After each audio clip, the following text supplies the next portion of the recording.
প্রতিটা IELTS reading passage কিন্তু completely different. কিছু প্যাসেজ সায়েন্স নিয়ে কথা বলে, কিছু প্যাসেজ হিস্ট্রি, কিছু প্যাসেজ সাইকোলজি, আবার কিছু প্যাসেজ দেখা যায় যেগুলা অ্যাবস্ট্রাক্ট টপিক নিয়ে কথা বলে।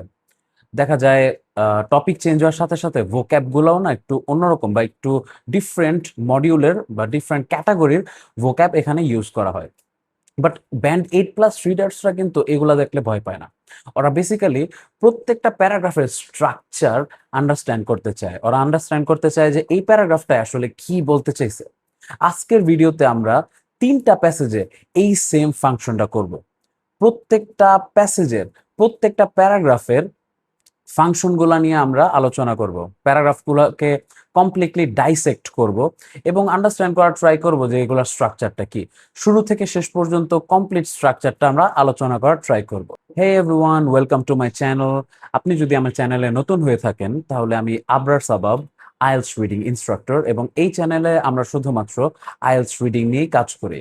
গত কয়েক বছর আমি আমার এক্সপিরিয়েন্স থেকে বলতে পারবো যে অনেক স্টুডেন্টস ব্যান্ড 6 এবং ব্যান্ড 8 এর মধ্যে যে পার্থক্য সেটাই বুঝতে পারে না। আমরা সেটাই নিয়ে কাইন্ড অফ রিসার্চ বা এই ব্যাপারটাকে ডাইসেক্ট করার ট্রাই করছি, এবং আমাদের প্রত্যেকটা কন্টেন্ট আপনাকে ব্যান্ড 6 থেকে ব্যান্ড 8 এর রিডার কিভাবে হওয়া সম্ভব সেই দিকেই ট্রেন করবে। অলরাইট, তাহলে আর বেশি কথা না বলে চলেন স্টার্ট করি। সো আমাদের ফার্স্ট প্যাসেজ হচ্ছে why we need to protect polar Beers. Polar Beers আমাদের কেন প্রোটেক্ট করা উচিত, এইটার রিজনসগুলো এই প্যাসেজের মধ্যে দেওয়া থাকবে, এটাই বুঝাই যাচ্ছে, ঠিক আছে। বাট প্রথম কোয়েশ্চেন হচ্ছে এই টপিকটা পড়লে আমাদের মাথায় কি আসে, যে প্যাসেজটা সায়েন্স রিলেটেড, না হিস্ট্রি রিলেটেড, না আর্টস রিলেটেড, না টেকনোলজি রিলেটেড, কোন রিলেশনটা হইতে পারে। সো আমি এই জায়গায় অলরেডি নোট করে রাখছি যে প্যাসেজটা হচ্ছে আসলে একটা সায়েন্টিফিক প্যাসেজ, কারণ এখানে প্রোটেকশনের কথা আছে, এবং পোলার বেয়ার্সকে প্রোটেক্ট করার যে টপিকটা সেটা তো আর হিস্ট্রি বা আর্টস এর সাথে যায় না, সেটা কমপ্লিটলি সায়েন্স বা বায়োলজির সাথে যায়। সো প্রথম প্যাসেজে কি আছে এটা আমরা একটু আলোচনা করি। Polar bears are increasingly threatened by effects of climates. ও বাট দেওয়া, আচ্ছা এখানে একটা বাট দেওয়া, আমি ফার্স্টে মনে করছিলাম অ্যান্ড দেওয়া। তার আগে বুঝি এখানে ঘটনা কি। পোলার বেয়ার্সরা থ্রেটেন্ড হচ্ছে by climate change. Climate change হচ্ছে যার কারণে পোলার বেয়ার্সরা থ্রেটেন্ড হচ্ছে। এখানে কিন্তু বি ভার্ব প্লাস ভার্ব 3, হ্যাঁ, বি ভার্ব 3 থাকার কারণে এটা কিন্তু প্যাসিভ ভার্ব। সো পোলার বেয়ার্সরা কাউরে থ্রেট করতেছে না, ওরা থ্রেটেন্ড হচ্ছে বাই ক্লাইমেট চেঞ্জ। বাট যেহেতু আসছে এবং কমা বাট যেহেতু আসছে, সরি আমার ব্র্যাকেটের জন্য কমাটা মিস হয়ে গেছিল। কমা বাট যেহেতু আছে তার মানে টপিকটা একটু শিফট হবে, একটু অন্যদিকে যাবে টপিকটা। বাট দেয়ার ডিসঅ্যাপিয়ারেন্স, অবশ্যই দেয়ার মানে আমার পোলার বেয়ার্স, ডিসঅ্যাপিয়ারেন্স, দেয়ার ডিসঅ্যাপিয়ারেন্স বলতে এই জায়গায়, আচ্ছা বলতে কি এটা আমি পরে বলি, আগে সেন্টেন্সটা পড়ি। দেয়ার ডিসঅ্যাপিয়ারেন্স কুড হ্যাভ এটা আমার verb, far reaching consequences. So their disappearance could have consequences. এখানে ডিসঅ্যাপিয়ারেন্স বলতে বোঝাচ্ছে extinction. Okay,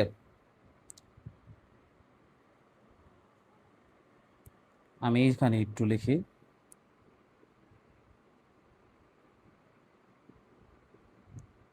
extinction, their extinction could have far reaching consequences. Consequences মানে আমরা অলরেডি জানি যে এটার একটা আউটকাম থাকতে পারে, এবং ফার রিচিং মানে অনেক লং লাস্টিং আউটকাম থাকতে পারে। এবং যদি পোলার বেয়ার্সরা ডিসঅ্যাপিয়ার বা এক্সটিংক্ট হয়ে যায়, এই লং লাস্টিং আউটকামটা অবশ্যই পজিটিভ হবে না। এর জন্য কনসিকুয়েন্স ওয়ার্ডটা লিখছে। কনসিকুয়েন্স ওয়ার্ডটা মোস্টলি লেখা হয় নেগেটিভ আউটকামের সময়, ঠিক আছে। সো এই পার্সেন্টেজটা স্টার্ট করছে দে দিয়ে। অবশ্যই দে হচ্ছে আমার প্রিভিয়াস রেফারেন্স। প্রিভিয়াস রেফারেন্স মানে এই দেটা অবশ্যই পোলার বেয়ার্সকেই ইন্ডিকেট করবে। যদি পোলার বেয়ার থাকতো তাহলে এখানে ইট থাকতো, সিঙ্গুলারের জন্য ইট আর প্লুরালের জন্য দে, ঠিক আছে। সো যেহেতু দে আছে আমরা বুঝতেছি একই টপিক আছে। So they are uniquely adapted, they are adapted, এখানেও কিন্তু passive, are adapted, be verb 3, ঠিক আছে। দে আর অ্যাডাপ্টেড, ওরা অ্যাডাপ্টেড হয়ে গেছে to extreme conditions of AC. আমি জানি না এসি কি জিনিস, বাট এক্সট্রিম কন্ডিশনসের সাথে ওরা অ্যাডাপ্টেড হয়ে গেছে এসি কি, এখানে ওয়্যার দিয়ে এসি কে ব্যাখ্যা করতেছে। সো ওয়্যারের পরে যাই থাকুক না কেন এসি এর ব্যাখ্যা আছে। সো এসি কি জিনিস? Were temperatures can reach -40, -40 is the example of extreme condition, এবং এটাতে ওরা অ্যাডাপ্টেড, এটাই বলতে চাইছে এখানে। সো ওয়ান রিজন বলছে, এই সেন্টেন্সটাও একটা নাম্বার দিয়ে স্টার্ট হয়েছে, তার মানে এটাও প্রিভিয়াস রেফারেন্স। ঠিক আছে, এইখানে যে টপিকটা চলতেছে সেম টপিকটা এখানে কন্টিনিউ করবে। ওয়ান রিজন ফর দিস, কোন রিজন? ওরা যে অ্যাডাপ্টেড হয়ে গেছে, এটা রিজনটা কি, কিভাবে ওরা অ্যাডাপ্টেড হইলো? ফর দিস, এই দিস মানে হচ্ছে যে আসলে অ্যাডাপ্টেড যে হয়ে গেছে এটা। এই দিস বাই দ্য ওয়ে, এটাকেও বলে প্রিভিয়াস রেফারেন্স। আমরা অনেকে এই দিসের মিনিংটা বুঝি না, যে আসলে দিসটা কারা ইন্ডিকেট করে। দিসটা বেসিক্যালি আগের টপিকটাকে ইন্ডিকেট করে, এটাও প্রিভিয়াস রেফারেন্স। দিস আগের টপিকটাকে ইন্ডিকেট করে। ইজ দ্যাট রিজনটা কি? They have up to 11 centimetres of fat under their skin, স্কিনের আন্ডারে তাদের ফ্যাট আছে, এবং 11 সেন্টিমিটার্স বলে দিছে। হিউম্যানস, প্লুরাল একটা নাউন, প্লুরাল নাউন, এটাও প্রিভিয়াস রেফারেন্স, এটাও প্রিভিয়াস রেফারেন্স। মানে পোলার বেয়ার্স যেহেতু আছে, পোলার বেয়ার্সের সাথে হিউম্যানস যেহেতু আছে, তার মানে হিউম্যানসের একটা কম্প্যারিজন করবে। তার আগের সেন্টেন্সে ছিল ওদের 11 সেন্টিমিটার ফ্যাট ছিল আন্ডার স্কিন।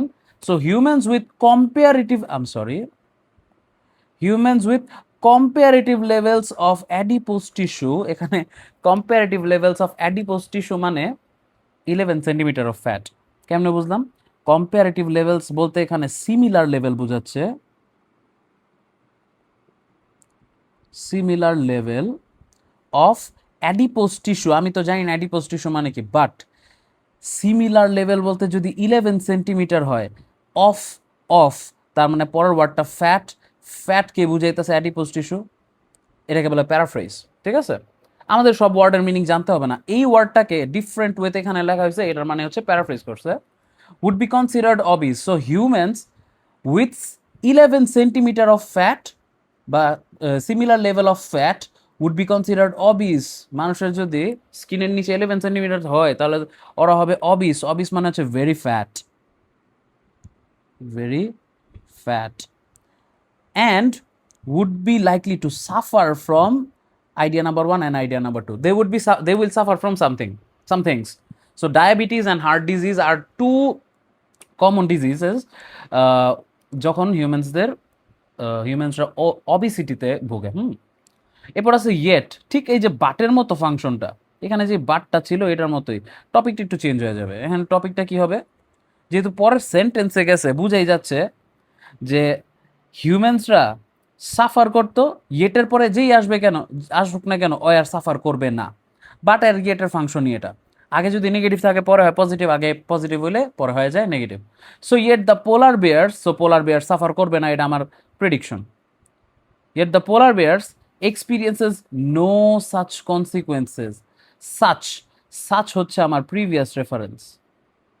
ওকে, সাচ মানে হচ্ছে প্রিভিয়াসলি যেই টপিকটাকে, যেই কনসিকুয়েন্স নিয়ে কথা হচ্ছে ওইটাকে ওই রেফার করতেছে। কোন কনসিকুয়েন্সের কথা ছিল? Diabetes and heart disease. Okay, so it experiences nothing like that, তার মানে পোলার বেয়ার এগুলা এক্সপিরিয়েন্স করে না। সো প্যারাগ্রাফ এতে, প্যারাগ্রাফ এতে আমরা যেটা দেখলাম সেটা হচ্ছে পোলার বেয়ার, পোলার বেয়ার প্রথমে দেখলাম যে থ্রেটেন্ড হচ্ছে, এরপরে দেখলাম ওরা ডিসঅ্যাপিয়ার হইলে কনসিকুয়েন্স হইতে পারে,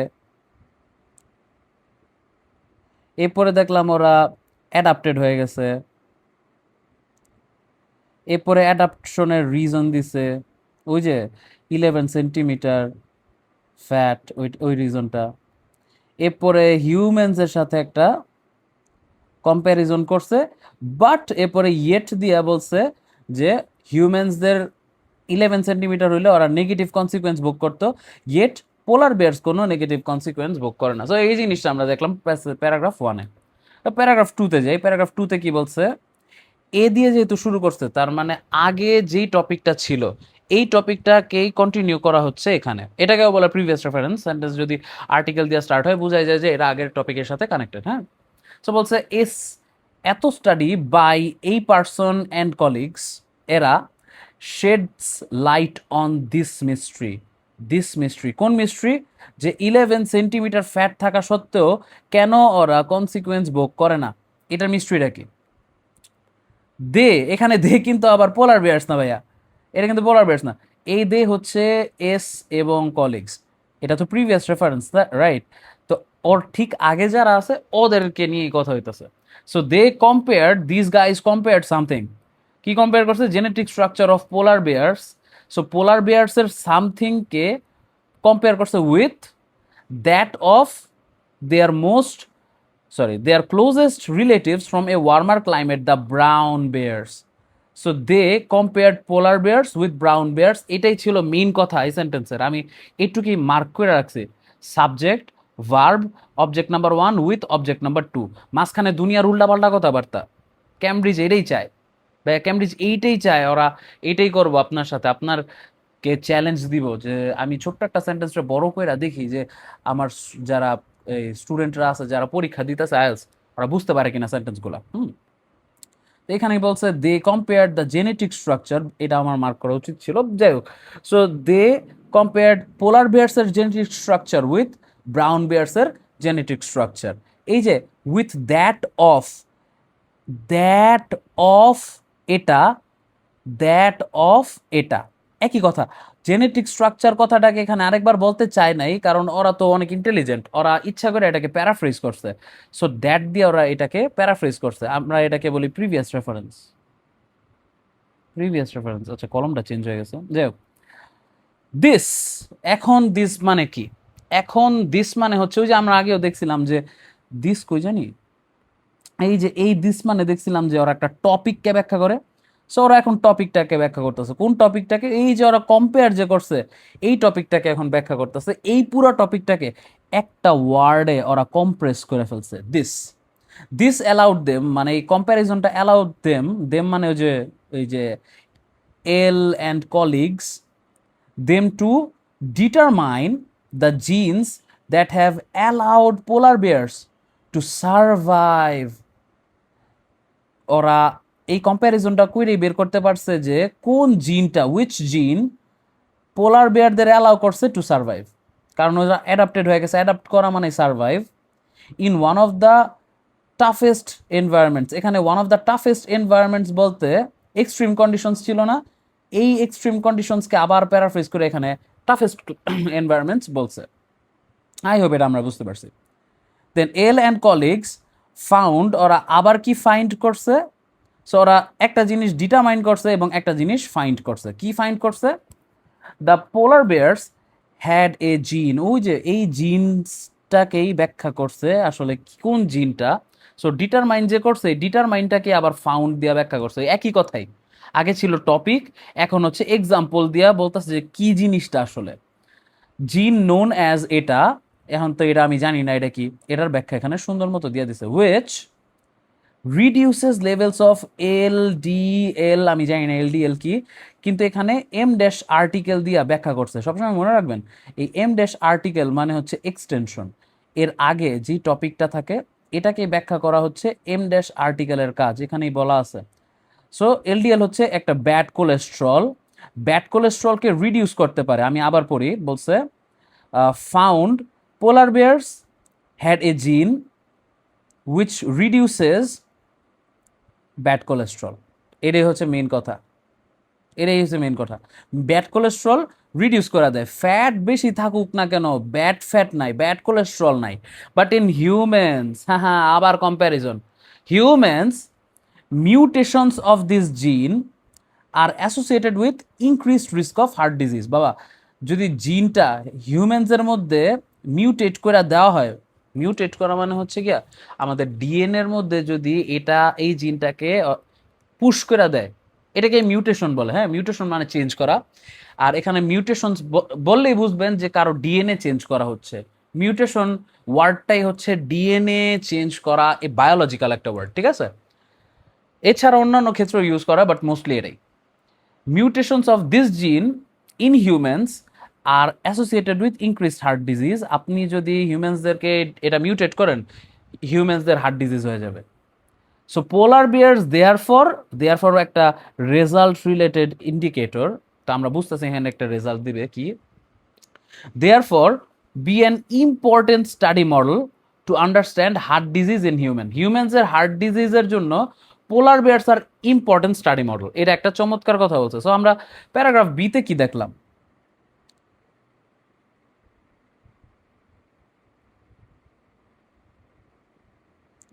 প্যারাগ্রাফ বিতে দেখলাম হচ্ছে প্রথমে বলল যে একটা স্টাডি হয়েছে,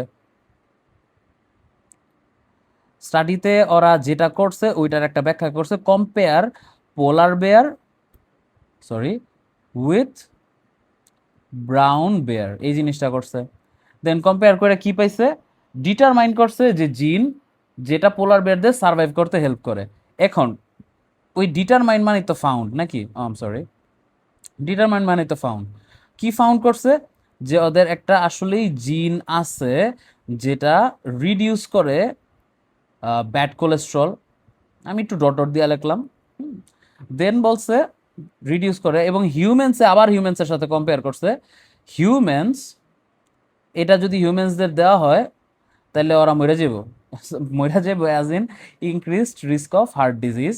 দেন বলছে সো হিউম্যানসের হার্ট ডিজিজকে আন্ডারস্ট্যান্ড করার জন্য polar bears are study models.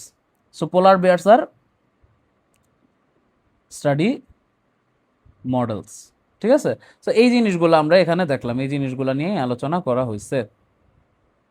আমরা পরের প্যারাগ্রাফে যাই, পরের প্যারাগ্রাফে দেখি কি বলছে, দ্য জিনোম, হুইচ জিনোম, যেহেতু কথাটা আর্টিকেল দিয়ে আবার শুরু হয়েছে, এই যে মনে আছে এই স্টাডির মতো, যেহেতু দা দিয়ে শুরু হয়েছে তার মানে আগের টপিকে যেটা ছিল এটা নিয়ে আবার কন্টিনিউ করা হচ্ছে। দ্য জিনোম, ওই যে ওই জিন, কোন জিনটা, এপিওবি এর যেটা ব্যাড কোলেস্ট্রলকে রিডিউস করে, ওইটা নিয়ে কথা চলতেছে। The genome of polar bear may also, wow, এখানে আরেকটা ফাংশন বলছে, also provide what, solution for another condition, which condition, comma one দিয়া বলছে। এবার আগে বলছিল এম ড্যাশ আর্টিকেল দিয়া, এখন কমা নাম্বার দিয়া বলতেছে। যখনই দেখবেন কমা নাম্বার, এটাও একটা এক্সটেনশন।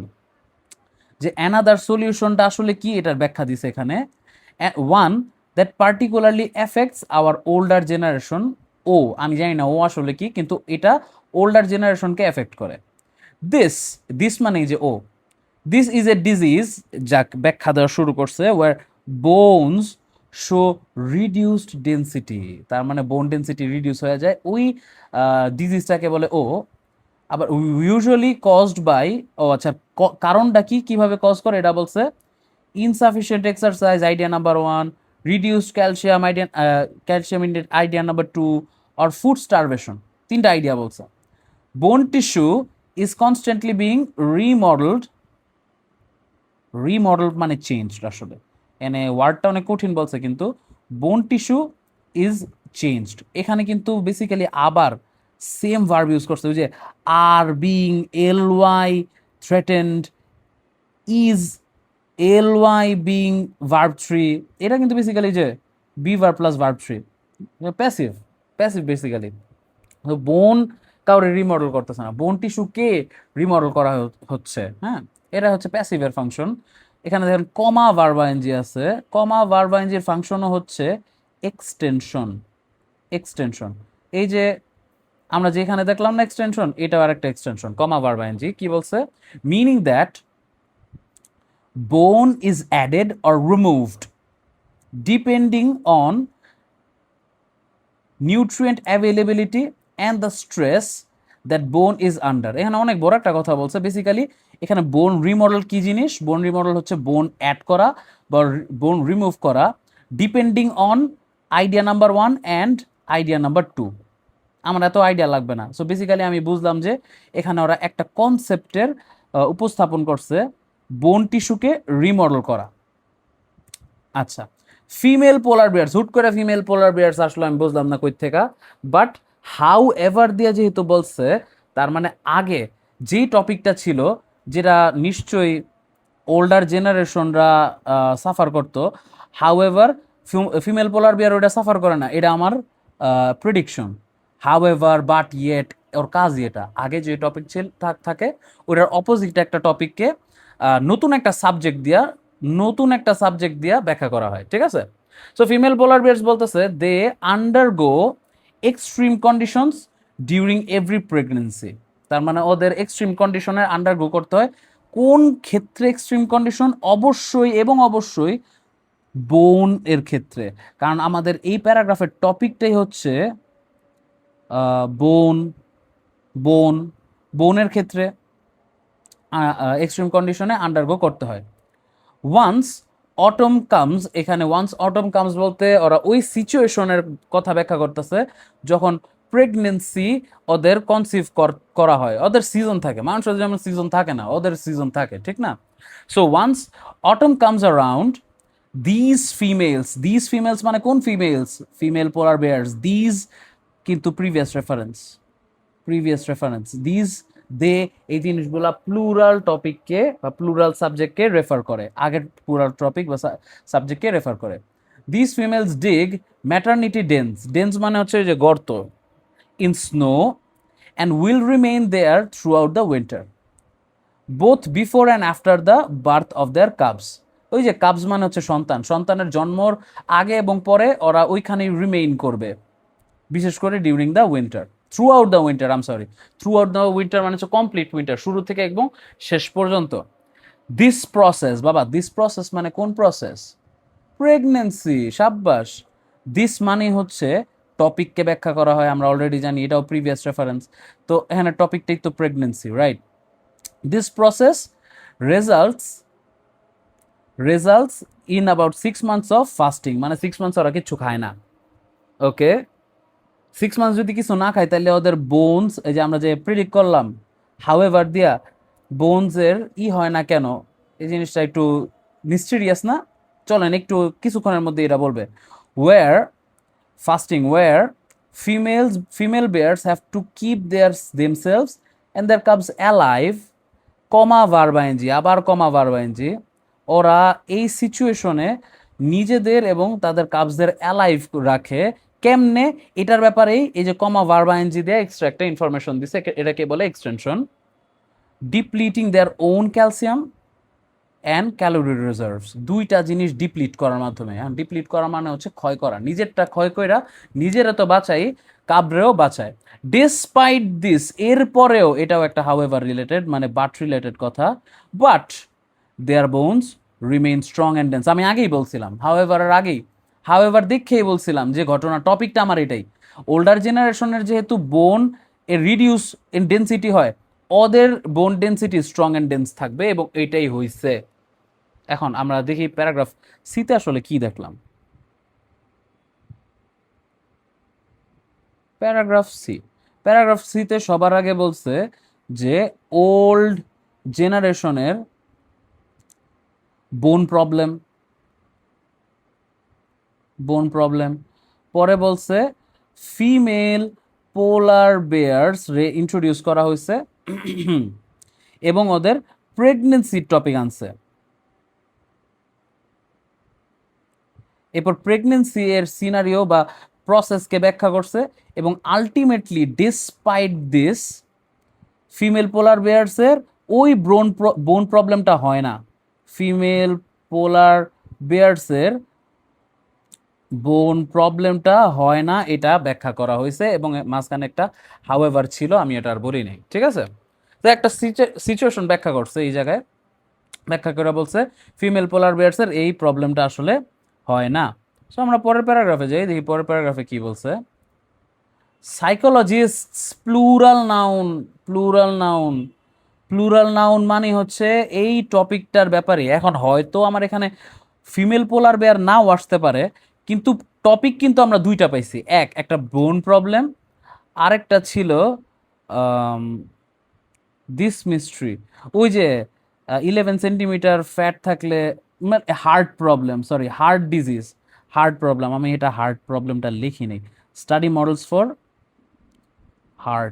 হার্টের প্রবলেম, বোনের প্রবলেম, এই দুইটা প্রবলেম এখানে কন্টিনিউ করা হবে। হ্যাঁ, কি কন্টিনিউ করছে? সাইকোলজিস্ট ALNAG ওরা ফাইন্ড করছে an explanation for this paradox in 2008।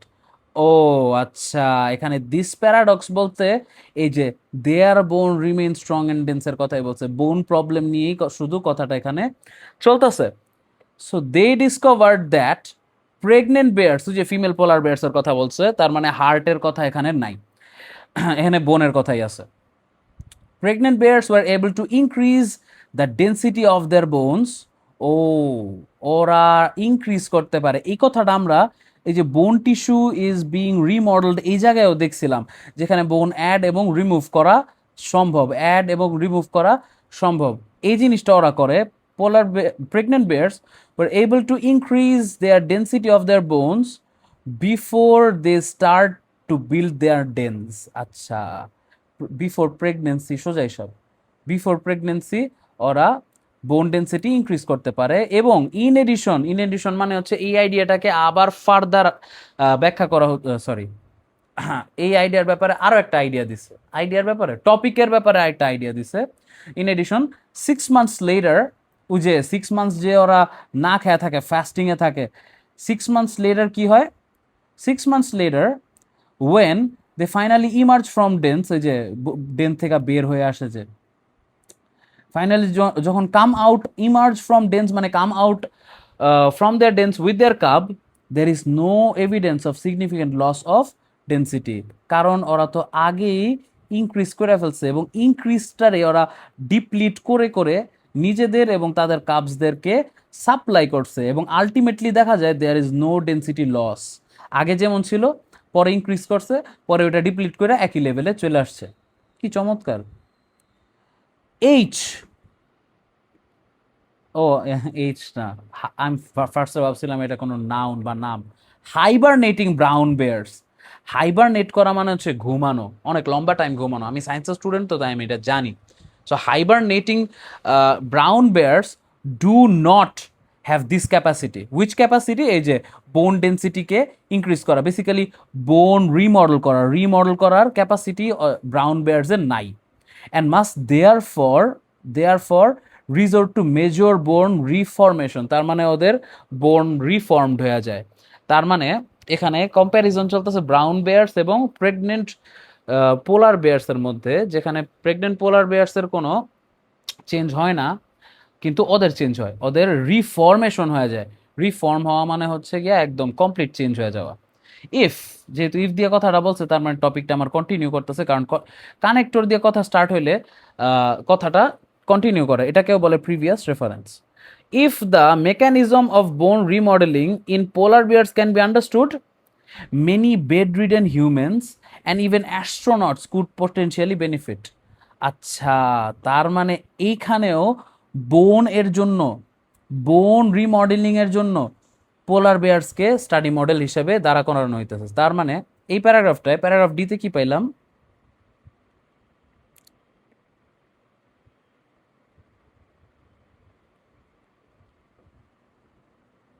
ও ও, আচ্ছা আচ্ছা, সমস্যা নেই। প্যারাগ্রাফ ডিতে আমরা যেটা পাইলাম,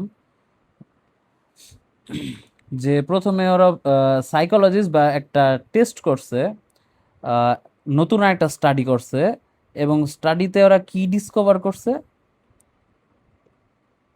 এই যে ডিসকভার ছিল এখানে, ডিসকভার করছে যে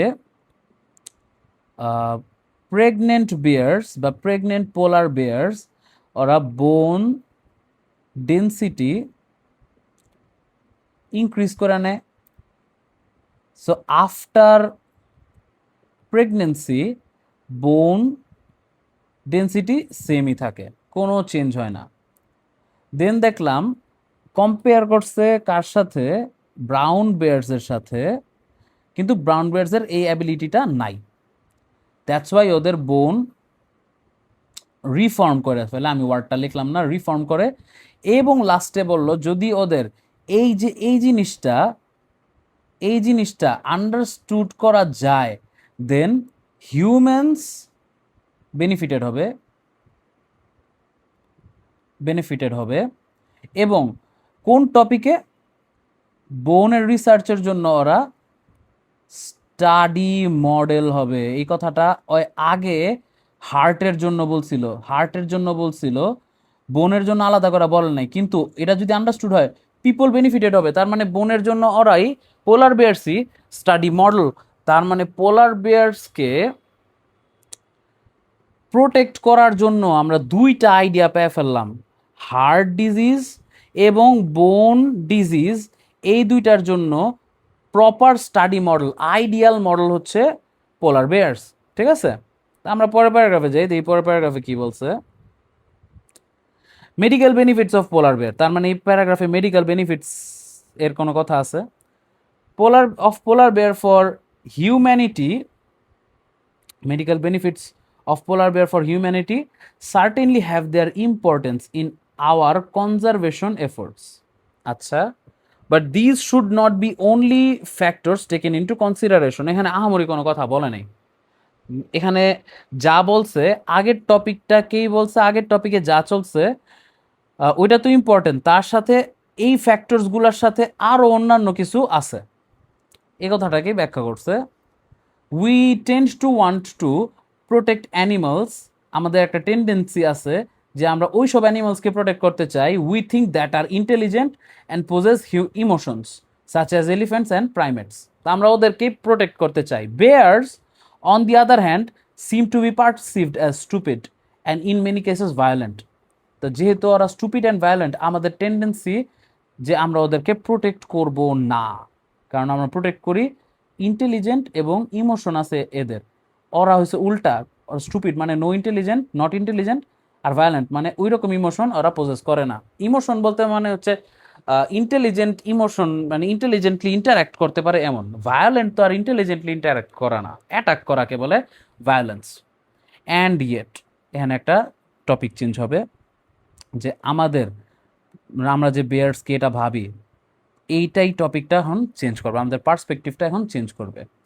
and yet anecdotal evidence, basically experimental, পুরান এক্সপেরিমেন্টাল এভিডেন্স ফ্রম ফিল্ড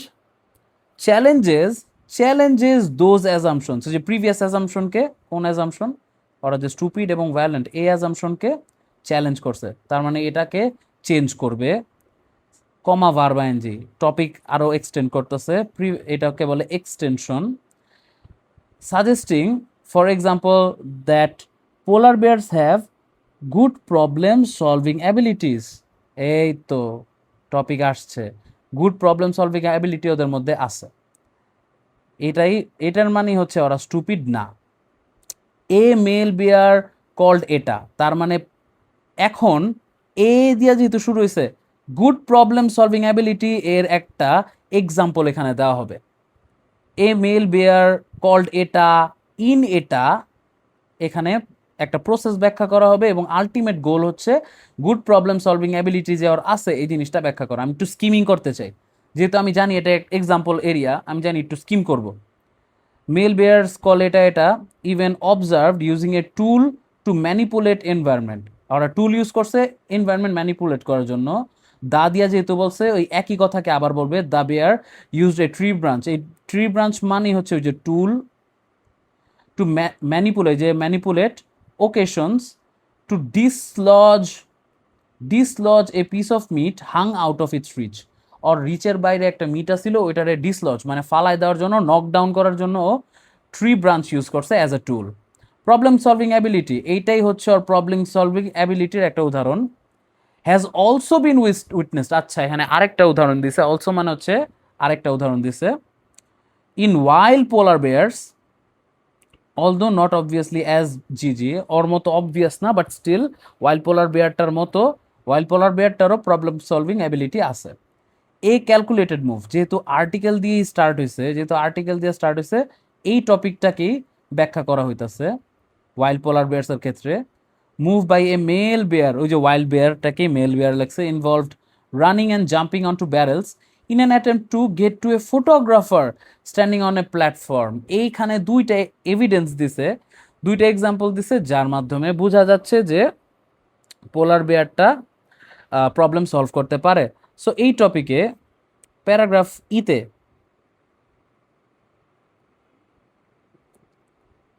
ইতে আমরা দেখলাম কি বলছে, যে human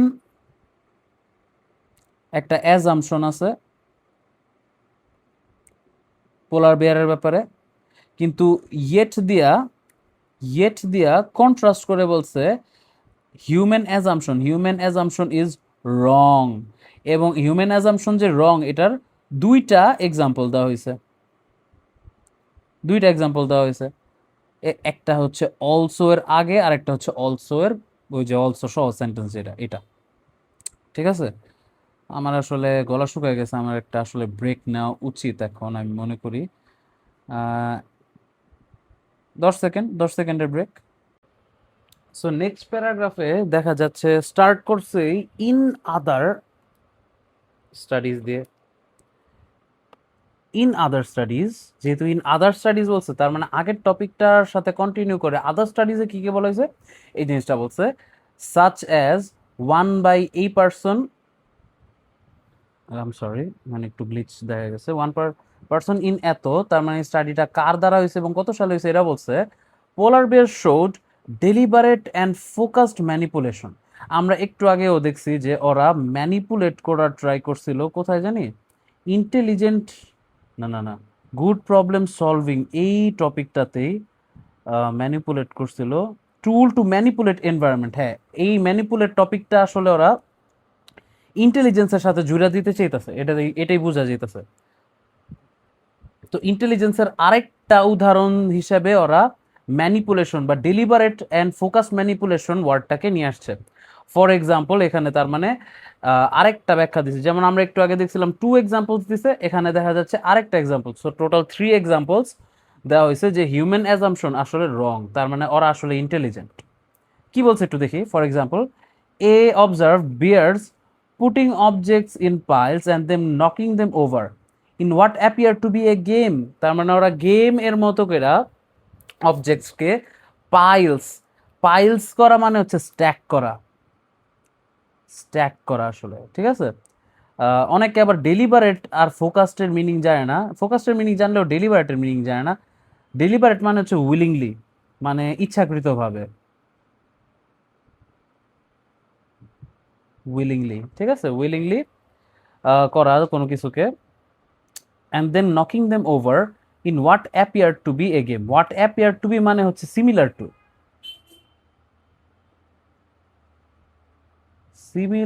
two a game. The study, যেহেতু দা বলছে তার মানে এই যে স্টাডিটার কথাই বলছে। দ্য স্টাডি ডেমনস্ট্রেটস, তার মানে কি ডেমনস্ট্রেট করে, bears are capable of agile and thought out behaviour. Agile and thought out behaviour মানে ইন্টেলিজেন্স, বেসিক্যালি ওরা ইন্টেলিজেন্সের কথাই বুঝাইতে চাইতেছে। Okay, so these examples, which examples, এখানের দুইটা আর এখানের আদার স্টাডিজের এক্সাম্পলটা। These examples suggest bears have greater creativity and problem solving abilities than previously thought. So previously আসলে কি থট করা হয়েছিল, যে ওরা স্টুপিড, ওরা ভায়োলেন্ট, বাট এক্সাম্পলসগুলো কি সাজেস্ট করে, they have greater creativity and problem solving, that means they are more intelligent. তার মানে এই প্যারাগ্রাফটায় আসলে আমরা তেমন কিছু দেখি নেই।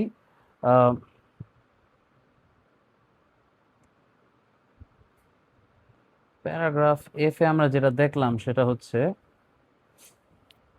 ওরা আসলে অ্যানাদার এক্সাম্পল দিছে এবং টোটাল 3 এক্সাম্পলস দিয়ে এটাই প্রকাশ করছে যে ওরা মোর ইন্টেলিজেন্ট দেন অ্যাজাম্পশন, ঠিক আছে। সো এইটা হচ্ছে আরেকটা reason why we need to protect them. তার মানে 3টা রিজন পেলাম। এক, ওরা হার্টের জন্য স্টাডি মডেল, হার্ট প্রবলেমের জন্য। 2, ওরা বোন প্রবলেমের জন্য স্টাডি মডেল। 3, ওরা more intelligent than previously assumed. So last প্যারাগ্রাফে কি বলছে একটু দেখি। সো অ্যাজ ফর ইমোশনস, ও সেই ইমোশনস যেহেতু বলছে, মনে আছে এই যে আমরা we tend to protect animals we think that are intelligent and possess emotion. তার মানে এতক্ষণ লাগে এটা ব্যাখ্যা করছে যে ওরা ইন্টেলিজেন্ট, এখন ব্যাখ্যা করবে যে ওরা আসলে ইমোশনস। যদি হয় ইন্টেলিজেন্ট এবং ইমোশন পজেস করে থাকে, দ্যাট মিনস ওই অ্যানিমালসদের কাতারে পড়ে গেল যাদেরকে আমরা প্রোটেক্ট করার জন্য টেন্ড করি, মানে আমাদের টেন্ডেন্সি আছে যাদের প্রোটেক্ট করার জন্য। আর যদি পোলার বিয়ার্সও হয়ে যায়, পোলার বিয়ার্সদেরও আমাদের প্রোটেক্ট করা উচিত। এইখানেই হচ্ছে আমার মেইন টপিকটা, এখন বুঝলাম। আচ্ছা, তাই দেখি ইমোশনসটা ওরা কি করতে চাইছে। অ্যাজ ফর ইমোশনস, ওয়াইল আসছে মানে এখানে একটা কম্প্যারিজন হবে। যেহেতু কম্প্যারিজন আসছে, কমা আমার দরকার, কমার আগে একটা টপিক থাকবে, কমার পরে আরেকটা টপিক থাকবে। কি বলছে, while the evidence is once again anecdotal. Anecdotal মানে অনেক পুরান, অ্যানেকডোটাল মোস্ট প্রবাবলি অনেক পুরান, তাও আমি শিওর হয়ে একটু পরে বলবো না। Many Beers have been seen to hit out at ice and snow seemingly out of frustration. That means ওরা hit out at ice and snow দিয়া বুঝাইতে চাইতেছে যে তাদের ফ্রাস্ট্রেশনের ইমোশন কাজ করতেছে। সিমিংলি আউট অফ ফ্রাস্ট্রেশন কখন, when they have missed out on a kill. ও আচ্ছা, কিল মিস করলে ওরা স্নো এবং আইসে হিট করে, এটাই বোঝায় যে দে আর ফ্রাস্ট্রেটেড। তাছাড়া আরও একটা উদাহরণ আছে, moreover bears can form unusual relationship with other species, comma verb ing. Other স্পিসিসের ব্যাখ্যা এখানে দেওয়া হবে, কারণ কমা ভার্বা এনজি মানে এক্সটেনশন দেওয়া আছে। কি বলছে, including playing with the dogs used to pull sled in the কিছু না, বেসিক্যালি ডগসের সাথে ওরা আনইউজুয়াল রিলেশনশিপ করতে পারে, এটা ওদের ইমোশনের আরেকটা উদাহরণ। রিমার্কেবলি,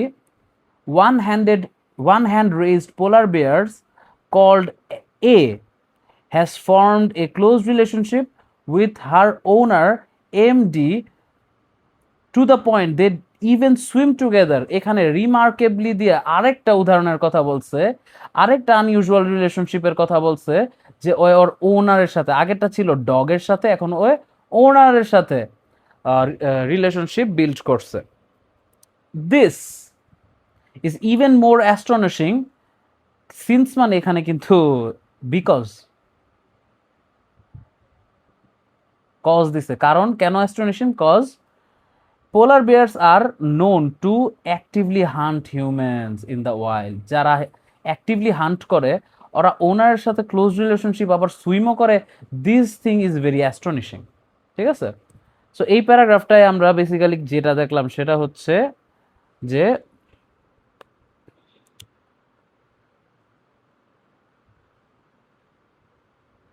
সো প্যারাগ্রাফ জিতে আমরা দেখলাম কি বলছে, যে ওদের ইমোশন আছে এবং ইমোশনের দুইটা এক্সাম্পল দিছে। সো বেসিক্যালি ও ইন্টেলিজেন্টও, ও ইমোশনও আছে। তো এই দিয়েই বোঝা গেল যে we need to protect them, we tend to protect them. ঠিক আছে, তো লাস্ট প্যারাগ্রাফে কি বলছে দেখি, if climate change were to lead to their extension, যদি ওদের এক্সটেনশন হয়ে যায় ক্লাইমেট চেঞ্জের জন্য, this would mean not only the loss of potential breakthroughs in human medicine বলতে ওই যে হার্ট এবং ওই যে আরেকটা কি জানি ছিল, বোন, এই দুটার কথা বলছে, but more importantly the disappearance of N intelligent Majestic animal. Intelligent কেন, কারণ ইন্টেলিজেন্সের কথা বলছে, হয়তো ম্যাজেস্টিক বলতে ইমোশনের কথাই বুঝাইছে, ম্যাজেস্টিক অ্যানিমাল। তো এই প্যারাগ্রাফটায় আমরা কি দেখলাম আসলে, একটা সামারি করি। প্রথমে ইন্ট্রোতে ছিল একটা প্রবলেমের ইন্ট্রোডাকশন। ঠিক আছে, প্রবলেমটা কি ছিল, যে প্রবলেমটা কি ছিল আসলে, প্রবলেমটা তো আমি ভুলে গেছি, এত কিছু পড়ছি ভুলে গেলাম হয়তো। প্রবলেমটা ছিল, যদি ওরা ডিসঅ্যাপিয়ার হয়ে যায়, এটা একটা প্রবলেম ছিল, তাহলে কি হইতে পারে। দেন একটা স্টাডি আসছে, একটা স্টাডি দিয়া ব্যাখ্যা করছে যে ওরা হার্ট ডিজিজ এর জন্য, হিউম্যানের হার্টের কন্ডিশনের জন্য ভালো একটা রেজাল্ট প্রোভাইড করে। এরপরে আবার আসছে বোনের স্টাডি বেসিক্যালি এই যে এক্সপ্লেইনের মধ্যে আমরা পাইছি না বোনের স্টাডি, দেন নিউ আর্গুমেন্ট আসছে যেখানে দেখা গেছে যে ওরা ইন্টেলিজেন্ট, আবার মোর এভিডেন্স পাওয়া গেছে এটার, এবং এখানেও পাওয়া গেছে যে ওরা ইমোশন প্রসেস করে, এবং ফাইনালি বলছে যে যদি ওরা এক্সটিংক্ট হয়ে যায় তাহলে মেডিকেল ব্রেক থ্রুতে তো লস হবেই, একটা ইন্টেলিজেন্ট এবং ম্যাজেস্টিক অ্যানিম্যালও আমরা হারায় ফেলবো। সো এটা ছিল এই পুরো প্যারাগ্রাফ, ঠিক আছে? This was the full paragraph. আমরা এই সিরিজেই, এই এপিসোডেই আমরা আরও 2টা প্যারাগ্রাফ সলভ করব। একটা হচ্ছে the step pyramid of D বা ডিজে, আমি এর পুরা নাম মানে উচ্চারণটা পারি না তাই ডিজেই বলি। এরপর আরও একটা আছে। সো আমরা এটা স্টার্ট করি, চলুন। প্যাসেজের নাম হচ্ছে the step pyramid of DJ. পড়েই বোঝা যেতেছে এটা একটা হিস্টোরিক্যাল প্যাসেজ, হিস্টোরিক্যাল প্যাসেজ, ঠিক আছে? সো দেখি প্যারাগ্রাফ এতে কি আছে, স্টার্ট করি আমরা। বলছে the pyramids are the most famous monuments of ancient Egypt and still hold enormous interest for people in present day.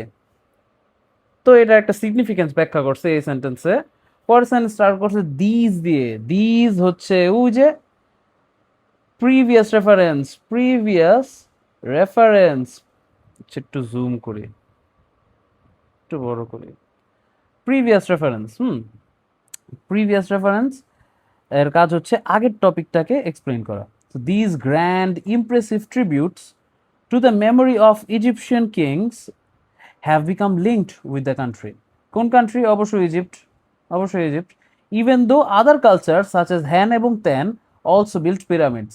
যদিও এ এবং বি অলসো পিরামিড বিল্ড করছে, কিন্তু ওরা লিঙ্কড করতে পারে নাই যতটা লিঙ্ক করছে ইজিপ্ট। কারণ আপনি দেখেন চাইনিজ পিরামিডের নাম শুনছেন কখনো? কখনো মায়ান পিরামিডের নাম শুনছেন? পিরামিড মানেই আমরা জানি যে ইজিপ্ট, ঠিক আছে? এটা দিয়েই বুঝেছে যে it's linked with the country. The evolution মানে দ্য ডেভেলপমেন্ট, যদি কেউ না জেনে থাকেন, এভলিউশন মানে হচ্ছে development of the pyramid form. Pyramid form মানে হচ্ছে পিরামিড স্ট্রাকচার,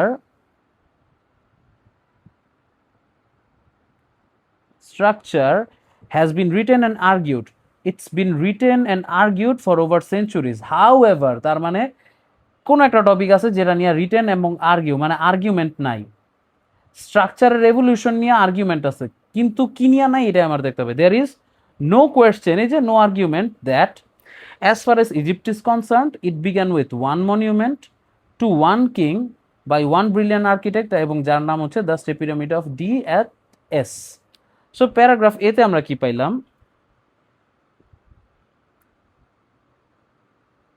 প্যারাগ্রাফ এতে আমরা দেখলাম যে নো, A7 তো বুঝাইতে চাই নাই।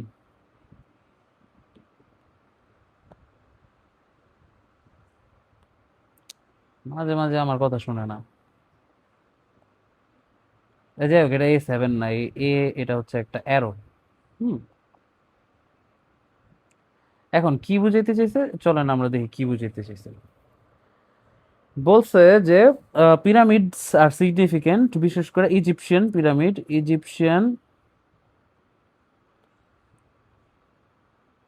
Pyramid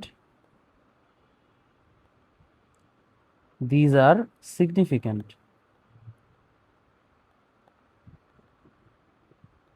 significant linked to the country। এটা আর লিখলাম না কারণ আমি ইজিপশিয়ান অলরেডি লিখছি। এবং সিগনিফিকেন্ট হওয়া সত্ত্বেও there is one argument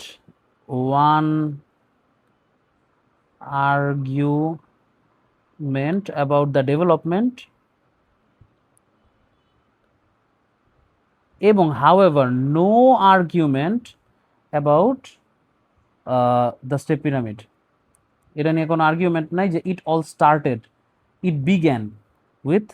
so begin নিয়ে কোনো আর্গুমেন্ট নাই।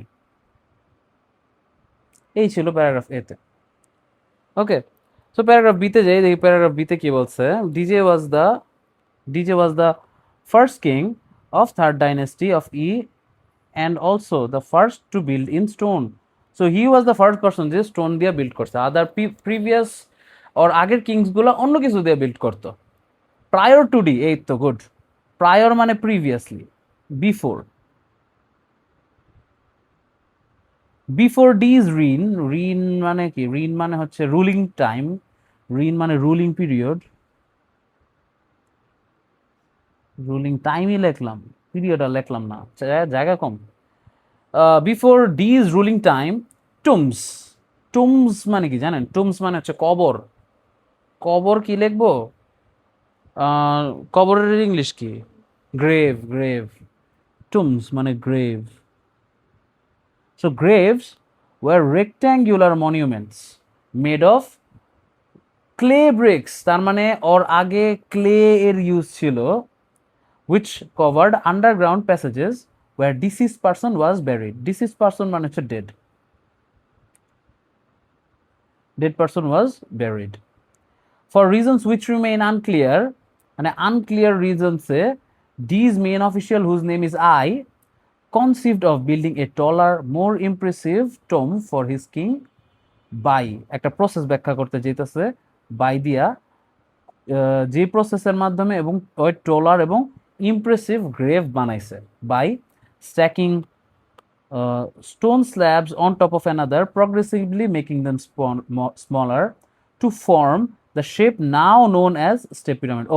ও ওকে ওকে, আগে ছিল রেক্ট্যাঙ্গুলার মনুমেন্ট, এখন এটা স্টেপ পিরামিডের মানে আকার হয়ে গেছে। স্টেপ পিরামিড তো ওই যে পিরামিড আকার হয়ে গেছে, আগে ছিল এরকম, এখন হয়ে গেছে এরকম। ডিজে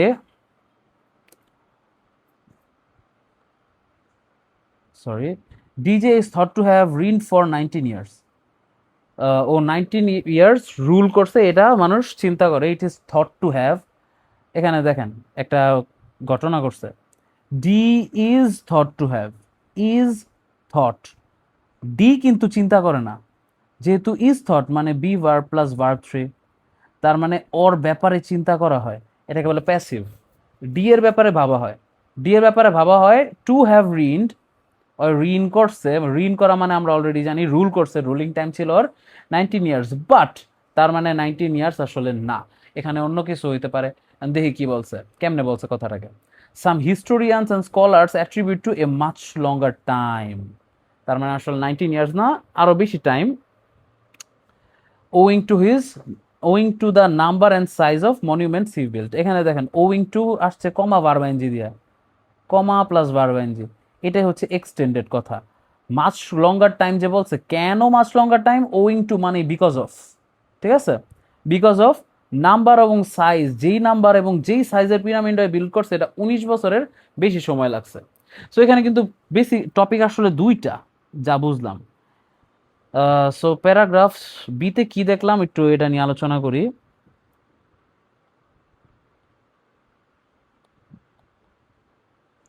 তো প্যারাগ্রাফ বিতে আমরা দেখলাম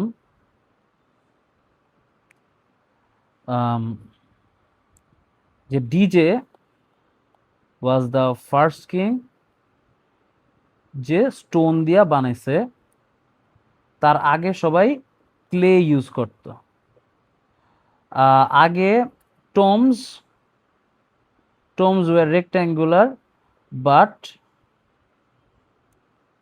but then it was change to pyramid shape, step pyramid shape. এটা ছিল একটা টপিক। দেন একটা টপিক আসছে যে ডিজের রুলিং ছিল 19 years, but historians and scholars বলে যে ইট ওয়াজ লঙ্গার, দ্য রুলিং টাইম ওয়াজ লঙ্গার, ঠিক আছে? সো এখানে দুইটা টপিক, একটা হচ্ছে টম্বের শেপ নিয়ে আর একটা হচ্ছে রুলিং টাইম নিয়ে। ওকে, সো দেখি এখানে পরের প্যারাগ্রাফে কি বলছে, কোন টপিকটা নিয়ে টানে বা অন্য কোনো টপিক আনে কিনা। The step pyramid has been thoroughly examined and investigated over the last century, তার মানে লাস্ট সেঞ্চুরিতে স্টেপ পিরামিডকে এক্সামিনও করা হয়েছে, ইনভেস্টিগেটও করা হয়েছে। And it is now known, ওরা এক্সামিন এবং ইনভেস্টিগেট করে এখন জানছে, now known that the building process went through many different stages. Okay, তার মানে এটা অনেক স্টেজেসে বানানো হয়েছে, অনেক স্টেপস লাগছে, অনেক স্টেজেস হয়েছে। Historian MVDM comments on this by writing that much experimentation was involved, which is especially clear in the construction of the pyramid in the center of the complex. It had several plans before it became the first step pyramid in history, Varvanji, piling 6 levels of on top of another. The weight of the enormous mass was a challenge for the builders, who placed the stone at an inward incline to prevent the monument breaking up. এই জায়গায় ব্যাখ্যা করছে, অনেক বড় একটা ব্যাখ্যা দিছে যে এটা আসলে মেনি ডিফারেন্ট স্টেজেসের গো থ্রু করছে। সো এই প্যারাগ্রাফে আসলে তেমন কিছু বলে নাই।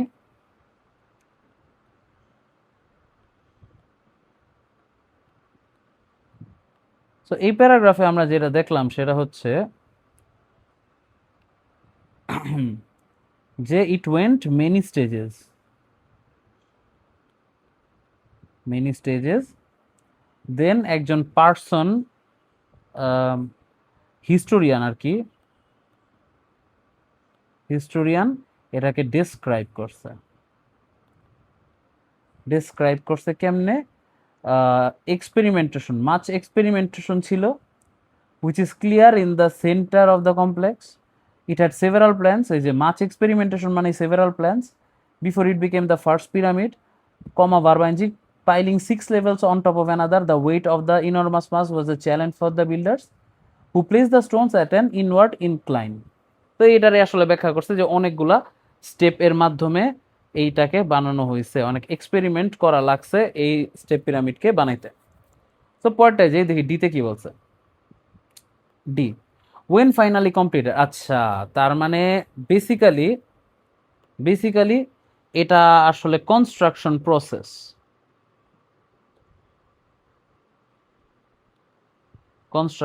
প্রসেস, বাই দ্য ওয়ে আমরা এখানে এই যে এই জায়গাটায় স্টেজেস বলছে না, স্টেজেস মানে কিন্তু প্রসেস, একটা প্রসেসকে ব্যাখ্যা করা হয়েছে, স্টেপস, অনেকগুলো স্টেপ মিলে একটা প্রসেস হয়। সো এই প্রসেসকে, কনস্ট্রাকশনের প্রসেসকে প্যারাগ্রাফ সিতে ব্যাখ্যা করছে। এবং ওয়েন ফাইনালি কমপ্লিট হওয়ার পরে কি, ওইটা আসলে আমরা প্যারাগ্রাফ ডিতে দেখবো। দেখি ডিতে কি বলছে। When finally completed, the step pyramid rose এত metre high and was the tallest structure of its time. ওই যুগের টলেস্ট স্ট্রাকচার ছিল। ওই যুগ কেমনে বুঝলাম? কারণ ইটস টাইম বলছে, এর সময়ে। কার সময়ে? পিরামিডের সময়ে। এখানে ইটস কেন বললো জানেন? কারণ সাবজেক্টটা আমার সিঙ্গুলার, দ্য স্টেপ পিরামিড। যদি এখানে পিরামিডস থাকতো তাহলে দেয়ার বলতো। ওই যে আমি আগেও বলছিলাম এই ভিডিওর শুরুতে, যখন আমরা প্রথম প্যাসেজটা দেখি তখন। Okay, the complex in which it was built was the size of a city. আরে বাপরে বাপ, অনেক বড়। The কমপ্লেক্সটা অনেক বড়। In an ancient Egypt and included idea number 1, 2, 3 and 4. তো এই সিটির মধ্যে কি কি ছিল, বা কমপ্লেক্সের মধ্যে কি কি ছিল? একটা temple, a courtyard, a shrine and living quarters for priests. It covered a region of 16 hectares and was surrounded by a wall এত মিটার হাই। আচ্ছা, ইট বলতে কিন্তু এই জায়গায় ওই যে দ্য কমপ্লেক্সটাই বুঝাইতেছে। সো এখানে কমপ্লেক্সেরই ব্যাখ্যা চলতেছে, ইট দিয়ে আমরা বুঝলাম। দ্য ওয়াল যেহেতু কমপ্লেক্সের মধ্যেই, তো এখানে কমপ্লেক্সেরই ব্যাখ্যা চলতেছে। সো বেসিক্যালি স্টেপ পিরামিড এবং এই পিরামিডের কমপ্লেক্স, এইটারই ব্যাখ্যা এই প্যারাগ্রাফটায় আছে, এটা দেখেই বুঝে যেতেছে। তারপর আমরা একটু স্কিম করে দেখি কি বলছে। Wall had 13 false doors and only one true entrance cut into the center. The entire wall was ringed by a trench 8 meters long and 40 meters wide. False doors and the trench were incorporated into the complex. Incorporated মানে কি জানেন? Incorporated মানে হচ্ছে adjusted বা added to the complex, ঠিক আছে? Added to the complex. To উদ্দেশ্যটা কি? টু এর কাজ কিন্তু বাই দ্য ওয়ে উদ্দেশ্য প্রকাশ করা। টু এর কাজ কিন্তু বাই দ্য ওয়ে উদ্দেশ্য প্রকাশ করা, যে ফলস ডোরস এবং ট্রেঞ্চকে কমপ্লেক্সে যে ইনকর্পোরেট করছে, এটার উদ্দেশ্যটা কি? To discourage unwanted visitors. তার মানে যারা আনওয়ান্টেড তাদেরকে ডিসকারেজ করার একটা ওয়ে ছিল এই ফলস ডোরস এবং ট্রেঞ্চ। ইফ, যেহেতু ইফ দিয়ে বলছে, তার মানে টপিকটা কন্টিনিউ করতেছে, কারণ কানেক্টর দিয়ে সেন্টেন্স স্টার্ট হইলে এটা প্রিভিয়াস রেফারেন্সের মতো কাজ করে। if someone wishes to enter, he or she would have needed to know in advance how to find the location of the true opening of the wall. তার মানে true opening, they needed to know the true opening, location of the true opening.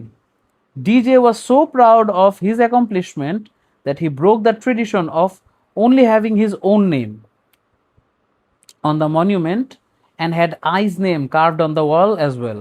এখানে একটা সুন্দর একটা জিনিস হয়েছে যে D অনেক প্রাউড আছিল আই এর উপর, এবং এই যেটা করছে ও একটা ট্রেডিশনের ব্রেক করছে। কোন ট্রেডিশনটা এখানে ব্যাখ্যা করছে অফ হ্যাভিং দিয়া, of having only his own name on the monument. মনিউমেন্টে শুধুমাত্র own name, his own name মানে রাজার কিংস ওন নেম থাকে, কিন্তু ও এই ট্রেডিশনটার ব্রেক কইরা had I's name carved on the wall as well, আইয়ের নামটাও এখানে দিয়া দিছে। সো প্যারাগ্রাফ ডিতে আসলে কি হইলো আমরা একটু দেখি।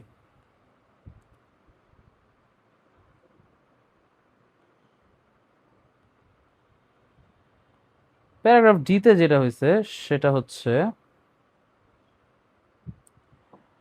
প্রথমে স্টেপ পিরামিডের একটা ডেসক্রিপশন দিছে,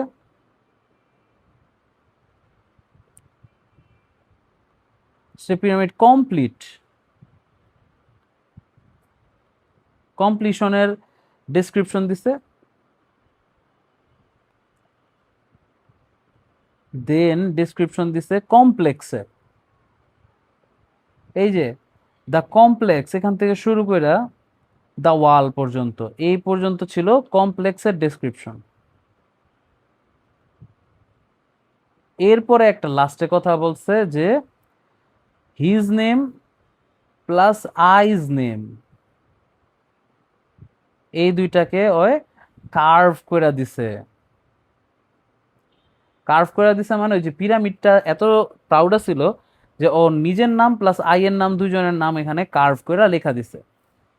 কার্ভ এর একটা সিমিলার ওয়ার্ড ছিল আমার মাথায় একটু আগেই আসছে, ইনস্ক্রাইব করে দিছে, খোদাই কইরা, যে খোঁচা নাম আমরা ওয়ালে লিখি না, ওই যে আপনি দেখবেন এটা প্লাস ওইটা, হ্যান প্লাস ত্যান, দিজ আর রিটেন মনে করেন ইন দ্য গাছ, ইন দ্য ওয়ালস, অনেকে ইদিয়া লেখে। So this is called inscribe করা। এছাড়া মনে করেন যে ভালো কোনো প্রজেক্ট হইলে মেয়রের নাম, তারপরে আমি নারায়ণগঞ্জের, সো আপনারা জানেন যে এই জায়গায় মোস্ট অফ দ্য যে কোনো কিছুই হোক একজনের নাম আছে, ইনস্ক্রাইব করা লেখা থাকে, আপনারা আশা করি জানেন। তো ওইটাই কার্ভ করে লেখা থাকে, ঠিক আছে, এটাকে বলে ইনস্ক্রাইব করা। দেন ই নাম্বার প্যারাগ্রাফে যাই, এখানে কি বলছে একটু দেখি। দ্য বেরিয়াল চেম্বার, ওই যে টুম্ব, বেরিয়াল চেম্বার, টুম্ব, আবার টুম্বের টপিক আসছে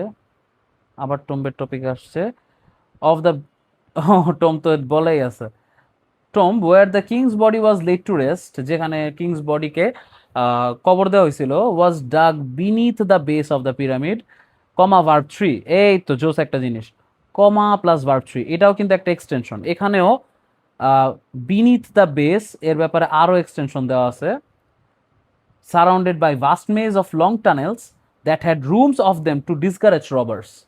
তার মানে অনেক বড় একটা মেজ ছিল। মেজ মানে কি জানেন, যে ভুলভুলাইয়া বলে না, ভুলভুলাইয়া ইজ কল মেজ। আপনি দিক দিয়ে ঢুকবেন আর বাইরে হতে পারবেন না, এবং এদের সাথে লং টানেলস আছিল এবং এদের সাথে আবার রুমস আছিল। কেন? উদ্দেশ্যটা কি? To discourage robbers. One of the most mysterious discoveries found inside the pyramid was a large number of stone vessels. অনেক বড় সংখ্যক স্টোন ভেসেলস পাওয়া গেছে। Over এত of these stone vessels of various shapes and size were discovered in the storage rooms of the pyramid's underground passage.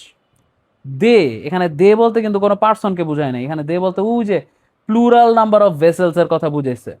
They are inscribed, এই তো they are inscribed, be verb plus verb 3, ওরা কাউরে inscribe করা নেই, ওদেরকে inscribe করা হয়েছে, ওদের উপর খচিত করা হয়েছে। কি খচিত করা হয়েছে? With the names of the ruler from the first and second dynasty of Egypt and made from different kinds of Stones. There is no agreement একটা ব্যাপারে কোনো অ্যাগ্রিমেন্ট নাই এবং স্কলার্স অ্যান্ড আর্কিওলজিস্ট, যেটা হচ্ছে why these vessels were placed in the tomb of D, or why, or what they supposed to represent. কেন এদেরকে এখানে রাখা হইলো, দুইটা জিনিসের ব্যাপারে কোনো অ্যাগ্রিমেন্ট নাই। একটা হচ্ছে কেন এদেরকে এই ভেসেলস গুলোকে এখানে প্লেস করা হয়েছে, আর ওরা আসলে কি রিপ্রেজেন্ট করে। দ্য আর্কিওলজিস্ট, যেহেতু একজনের নাম আসছে, তার মানে অয় একটা অ্যাজাম্পশন দিবে এখানে। The archaeologist JPL, who excavated most of the pyramid and complex. এক্সক্যাভেট করা মানে কি জানেন? এক্সক্যাভেট করা মানে কিন্তু খনন করা। মাটির নিচে এক্সপ্লোরেশনকে বলে এক্সক্যাভেট করা। সো এক্সক্যাভেট মানে বেসিক্যালি এক্সপ্লোর করা, ঠিক আছে? বিলিভস, হয় কি বিলিভ করে, এই তো বলছিলাম, হয় কিছু একটা বিলিভ করে, কিছু একটা অ্যাজিউম করে। They were originally stored rather than stored and then given a proper burial by DJ in his pyramid to honor his predecessors, or predecessorsদের অনার করার একটা ওয়ে ছিল এটা। দেয়ার আর আদার হিস্টোরিয়ানস হাউএভার, তার মানে অন্যান্য হিস্টোরিয়ানসরা এটা বিশ্বাস করে না, ওরা অন্য কিছু বিশ্বাস করে। কি বিশ্বাস করে? হু claim the vessels were dumped into the shafts, yet another attempt to prevent grave robbers. ওই যে ডিসকারেজ রবার্স, এদেরকে বলছে prevent robbers from getting to the king's chamber. Okay, so এই প্যারাগ্রাফটা আসলে আমরা পাইলাম কি?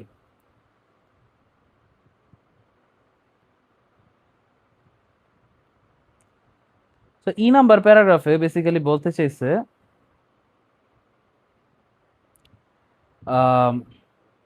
বেরিয়াল চেম্বার বিনিত, আচ্ছা বিনিত মানে তো নিচে। সো টম্ব এর বিনিত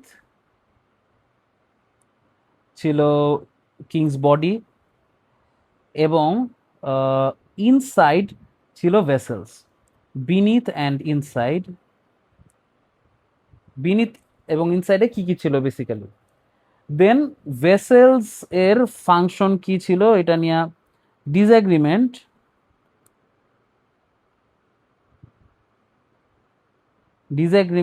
অফ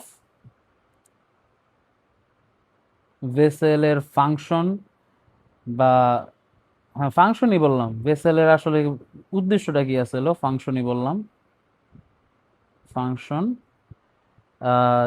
একজন আর্কিওলজিস্টের একটা অ্যাজাম্পশন এবং আদার হিস্টোরিয়ানসের অন্যান্য অ্যাজাম্পশন। So two assumptions. এই প্যারাগ্রাফে এটাই ছিল। তো এই পরের প্যারাগ্রাফে যাই। এরপর আর দুইটা প্যারাগ্রাফই আছে, দেখি এফ নাম্বারে কি বলছে। আনফর্চুনেটলি, কেন unfortunately? All of the precautions and intricate design, intricate design কিন্তু বাই দ্য ওয়ে মানে মেজ লং টানেলস, এটাকে বলছে ইন্ট্রিকেট ডিজাইন। আর প্রিকশন মানে হচ্ছে এই যে যেন এই যে লাস্টের লাইনে তো দেখলাম, যাতে কিংস বেরিয়াল চেম্বারে যাইতে না পারে রবার্টসরা। ও আনফর্চুনেটলি কি তাহলে পৌঁছায় গেছে মনে হয়, কিংস বেরিয়াল চেম্বারে মনে হয় পৌঁছায় গেছে। Unfortunately all of the precautions and intricate design of the underground network did not prevent Roberts from finding a way in. এই তো ওদেরকে প্রিভেন্ট করতে পারে নাই, তার মানে ওরা কিং এর বেরিয়াল চেম্বারে ইন করছে এবং শিওর ওর বডি নিয়ে গেছে, কারণ আননাইলে ওদেরকে রবার বলতো না। বুঝাই যেতেছে। D's grave goods and even his body were stolen at some point in the past, এই যে স্টোল করে ফেলছে। And all archaeologists found were a small number of his valuables overlook by thieves. তার মানে থিভরা ওর গুডসও নিয়ে গেছে এবং ওর বডিও নিয়ে গেছে, এবং আর্কিওলজিস্টরা স্মল নাম্বার অফ ভ্যালুয়েবলস মানে গুডস পাইছে। There was enough left throughout the pyramid and its কমপ্লেক্সে এবং তার পিরামিডের মধ্যে অনেক কিছু আসছিল, তাও যাই আসছিল স্মল নাম্বার থাকা সত্ত্বেও আর্কিওলজিস্টরা বলতেছে এটা enough. However, to astonish and amaze the archaeologist who excavated it.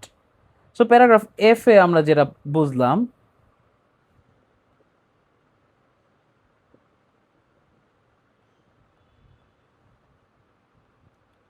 Paragraph F এ বলতেছে যে goods and body stolen however আচ্ছা stolen sorry আগে however না then archaeologist found few goods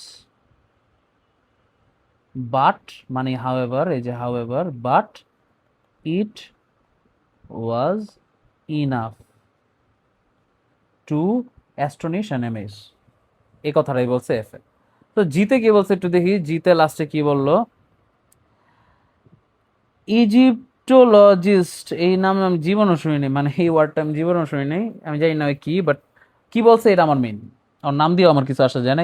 ইজিপ্টোলজিস্ট M V writes few monuments hold a place in human history as significant as that of step pyramid in S. এখানে একটা comparison করা হয়েছে সব pyramid পিরামিডের সাথে ফিউ পিরামিডের সাথে স্টেপ পিরামিডের। বলতেছে স্টেপ পিরামিডের হিউম্যান হিস্টোরিতে একটা সিগনিফিকেন্স এমন যেটা ফিউ মনিউমেন্টসই ম্যাচ করতে পারে। আবার পড়ি, few monuments hold a place in human history as significant as that of step pyramid in S. As that of মানে অ্যাজ দ্য সিগনিফিকেন্স অফ, ঠিক আছে। It can be said without exaggeration মানে surely, without exaggeration মানে হচ্ছে surely একটা কথা বলা, ঠিক আছে, that this pyramid complex constitutes a milestone. It is a milestone in evolution of monumental stone architecture in Egypt and in the world as a whole. So it is a milestone in the stone architecture. The step pyramid was a revolutionary advance in architecture and became the archetype. Archetype মানে কি জানেন? Archetype মানে হচ্ছে model. It's a model which all other great pyramid builders of Egypt would follow. তার মানে এটাকে পরবর্তীতে follow করা হয়েছে। সো জি নাম্বার প্যারাগ্রাফে আমরা নোট করলাম না, এখানে কি বলছে, স্টেপ পিরামিডের মতো সিগনিফিকেন্ট খুব কম পিরামিডই আছে এবং এটা ছিল একটা মাইলস্টোন। এটা পরবর্তীতে একটা মডেল হয়ে দাঁড়াইছে যেটা মানুষ ফলো করছে। সো এই প্যারাগ্রাফটার একটা ফুল সামারি করি। প্রথমে যেটা বলছে সেটা হচ্ছে, এতে সবার আগে দিছে একটা ব্যাকগ্রাউন্ড।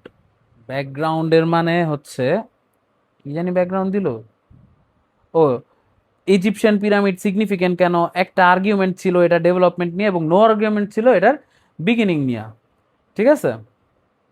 দেন এটা স্টার্ট হয়েছে কেমনে, ওই যে রাজা ডিজের কথা বলল। দেন কনস্ট্রাকশন প্রসেস, ওই যে স্টেপস প্রসেসের কথা বলল। দেন ফিনিশড পিরামিড এবং তার এরিয়ার কথা বলল। দেন আন্ডারগ্রাউন্ড এরিয়া, ওই যে এই যে বিনিত এবং ইনসাইড আন্ডারগ্রাউন্ড এরিয়ার কথা বলল। দেন একটা ডিসকভারি হয়েছে, এই যে ও সরি ডিসকভারি এখানে না, আর্কিওলজিস্ট ফিউ গুডস পাইছে বাট ইট ওয়াজ ইনাফ, এটাই বলছে। এবং হিস্টোরিক্যাল ইম্পর্টেন্সের কথা বলছে লাস্টে, যে এটা একটা মাইলস্টোন ছিল, ইট ওয়াজ এ মাইলস্টোন, এবং এটাকে পরবর্তীতে ফলো করা হয়েছে because it became A model. So এই প্যারাগ্রাফটাই আমরা এই জিনিসগুলোই জানলাম। The third paragraph is about the future of work. It says the future of work. The future of work এটা আসলে কোনো সায়েন্টিফিকও মনে হয় না, এটা কোনো হিস্টোরিক্যালও মনে হয় না, ইটস কেমন জানি অ্যাবস্ট্রাক্ট একটা প্যাসেজ মনে হইতেছে, দ্য হিস্টোরি অফ ওয়ার্ক। আমি জানি না, তো আমার কাছে মনে হচ্ছে it's an abstract passage. Abstract হচ্ছে এমন একটা জিনিস যেটা আসলে কোনো একটা জনরাতে ফালানো যায় না, আপনি কোনো জনরাতে আর ফালাইতে পারবেন না, এটা একটা জেনারেল টাইপ অফ প্যাসেজ। এই প্যাসেজগুলো নর্মালি দেখবেন প্যাসেজ থ্রিতে থাকে। তো প্যাসেজ থ্রিতে যখন এই টাইপের জনরা থাকে তখন নর্মালি প্যারাগ্রাফগুলার সেন্টেন্সগুলো একটু ডিফিকাল্ট হয়, বা এমন হইতে পারে যে প্যারাফ্রেজিংগুলো কোয়েশ্চেনের সাথে প্যাসেজের প্যারাফ্রেজিংটা একটু ডিফিকাল্ট হইতে পারে। বাট ওইটা আমাদের ফিউচারের হিসাব, আমরা আগে প্যাসেজটা বোঝার ট্রাই করি। দেখি প্রথম প্যাসেজে কি বলছে, স্টার্টিং করি। According to a leading business consultancy okay, a leading যেহেতু বলছে তার মানে এটা এস্টাবলিশড, এটা অলরেডি আর মেট্রিক্সগুলা মানুষ ফলো করে। সো ওই কনসালটেন্সির মতে 3 to 14 of the global workforce will need to shift to a different occupation within the next 10 to 15 years. So next 10 to 15 years এর মধ্যে গ্লোবাল ওয়ার্কফোর্সে একটা সুইচ আসবে, একটা শিফট আসবে, ঠিক আছে? কমা অ্যান্ড যেহেতু আছে, আমি জানি কমা অ্যান্ডের আগে যা পরে তাই থাকবে, তার মানে কমা অ্যান্ডের পরে ওই শিফটেরই কথা থাকবে। অ্যান্ড অল ওয়ার্কার্স মানে কিন্তু যে ওয়ার্কফোর্সকে প্যারাফ্রেজ করে অল ওয়ার্কার্স লেখছে, ঠিক আছে? All workers will need to adapt as their occupation evolve is the word of switch এবং এখানে প্যারাফ্রেজ করে লেখছে evolve, ঠিক আছে? Their occupations evolve alongside increasingly capable machines, তার মানে এখানে গ্লোবাল ওয়ার্কফোর্স এবং ওয়ার্কার্সের জব শিফট করতে হবে এবং অকুপেশনস ইভলভ করবে বিকজ অফ মেশিনস। এবং আমি দেখতেছি এখানে এআই লেখা আছে, তার মানে এআই মানেই মেশিন, এআই মেশিনকেই প্যারাফ্রেজ করে এখানে এআই লেখা হয়েছে, বুঝেই যেতেছে। Automation or embodied artificial intelligence, তার মানে আমরা তিনটা ওয়ার্ড শিখলাম এক জায়গায়, মেশিন, এআই এবং অটোমেশন, এই তিনটা ওয়ার্ড সেম, এখানে তিনোটাই প্যারাফ্রেজ করে লেখা হয়েছে। কি বলছে? Is one aspect of the disruptive efforts of technology on labor market. Disruptive effects of technology on labor markets, তার মানে লেবার মার্কেটস মানে কিন্তু by the way all workers, global workforce, এটাকে কিন্তু লেবার মার্কেটস বলতেছে, একই একই কথা, ঠিক আছে? সো এই জিনিসটার উপর একটা ডিসরাপটিভ ইফেক্ট, নেগেটিভ ইফেক্ট ফেলতেছে অটোমেশন। ডিসএমবডিড এআই মানে অটোমেশন, একই কথা। লাইক দ্য অ্যালগোরিদমস, ওকে না, ডিসএমবডিড এআই আরেকটা term, like the algorithms running on our smartphones is another. আচ্ছা, এটা আরেকটা জিনিস, but it's still an AI. এটা হচ্ছে আরেকটা রিজন, ইজ অ্যানাদার রিজন, যার কারণে গ্লোবাল ওয়ার্কফোর্সকে সুইচ করতে হবে এবং অল ওয়ার্কার্সকে ইভলভ করতে হবে, ঠিক আছে? সো এই প্যারাগ্রাফটায় আমরা যেটা দেখলাম সেটা হচ্ছে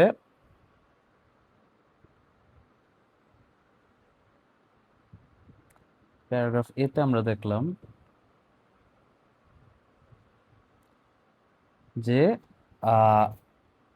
ওয়ার্কফোর্স শিফট হবে, ওয়ার্কফোর্স শিফট হবে because of AI,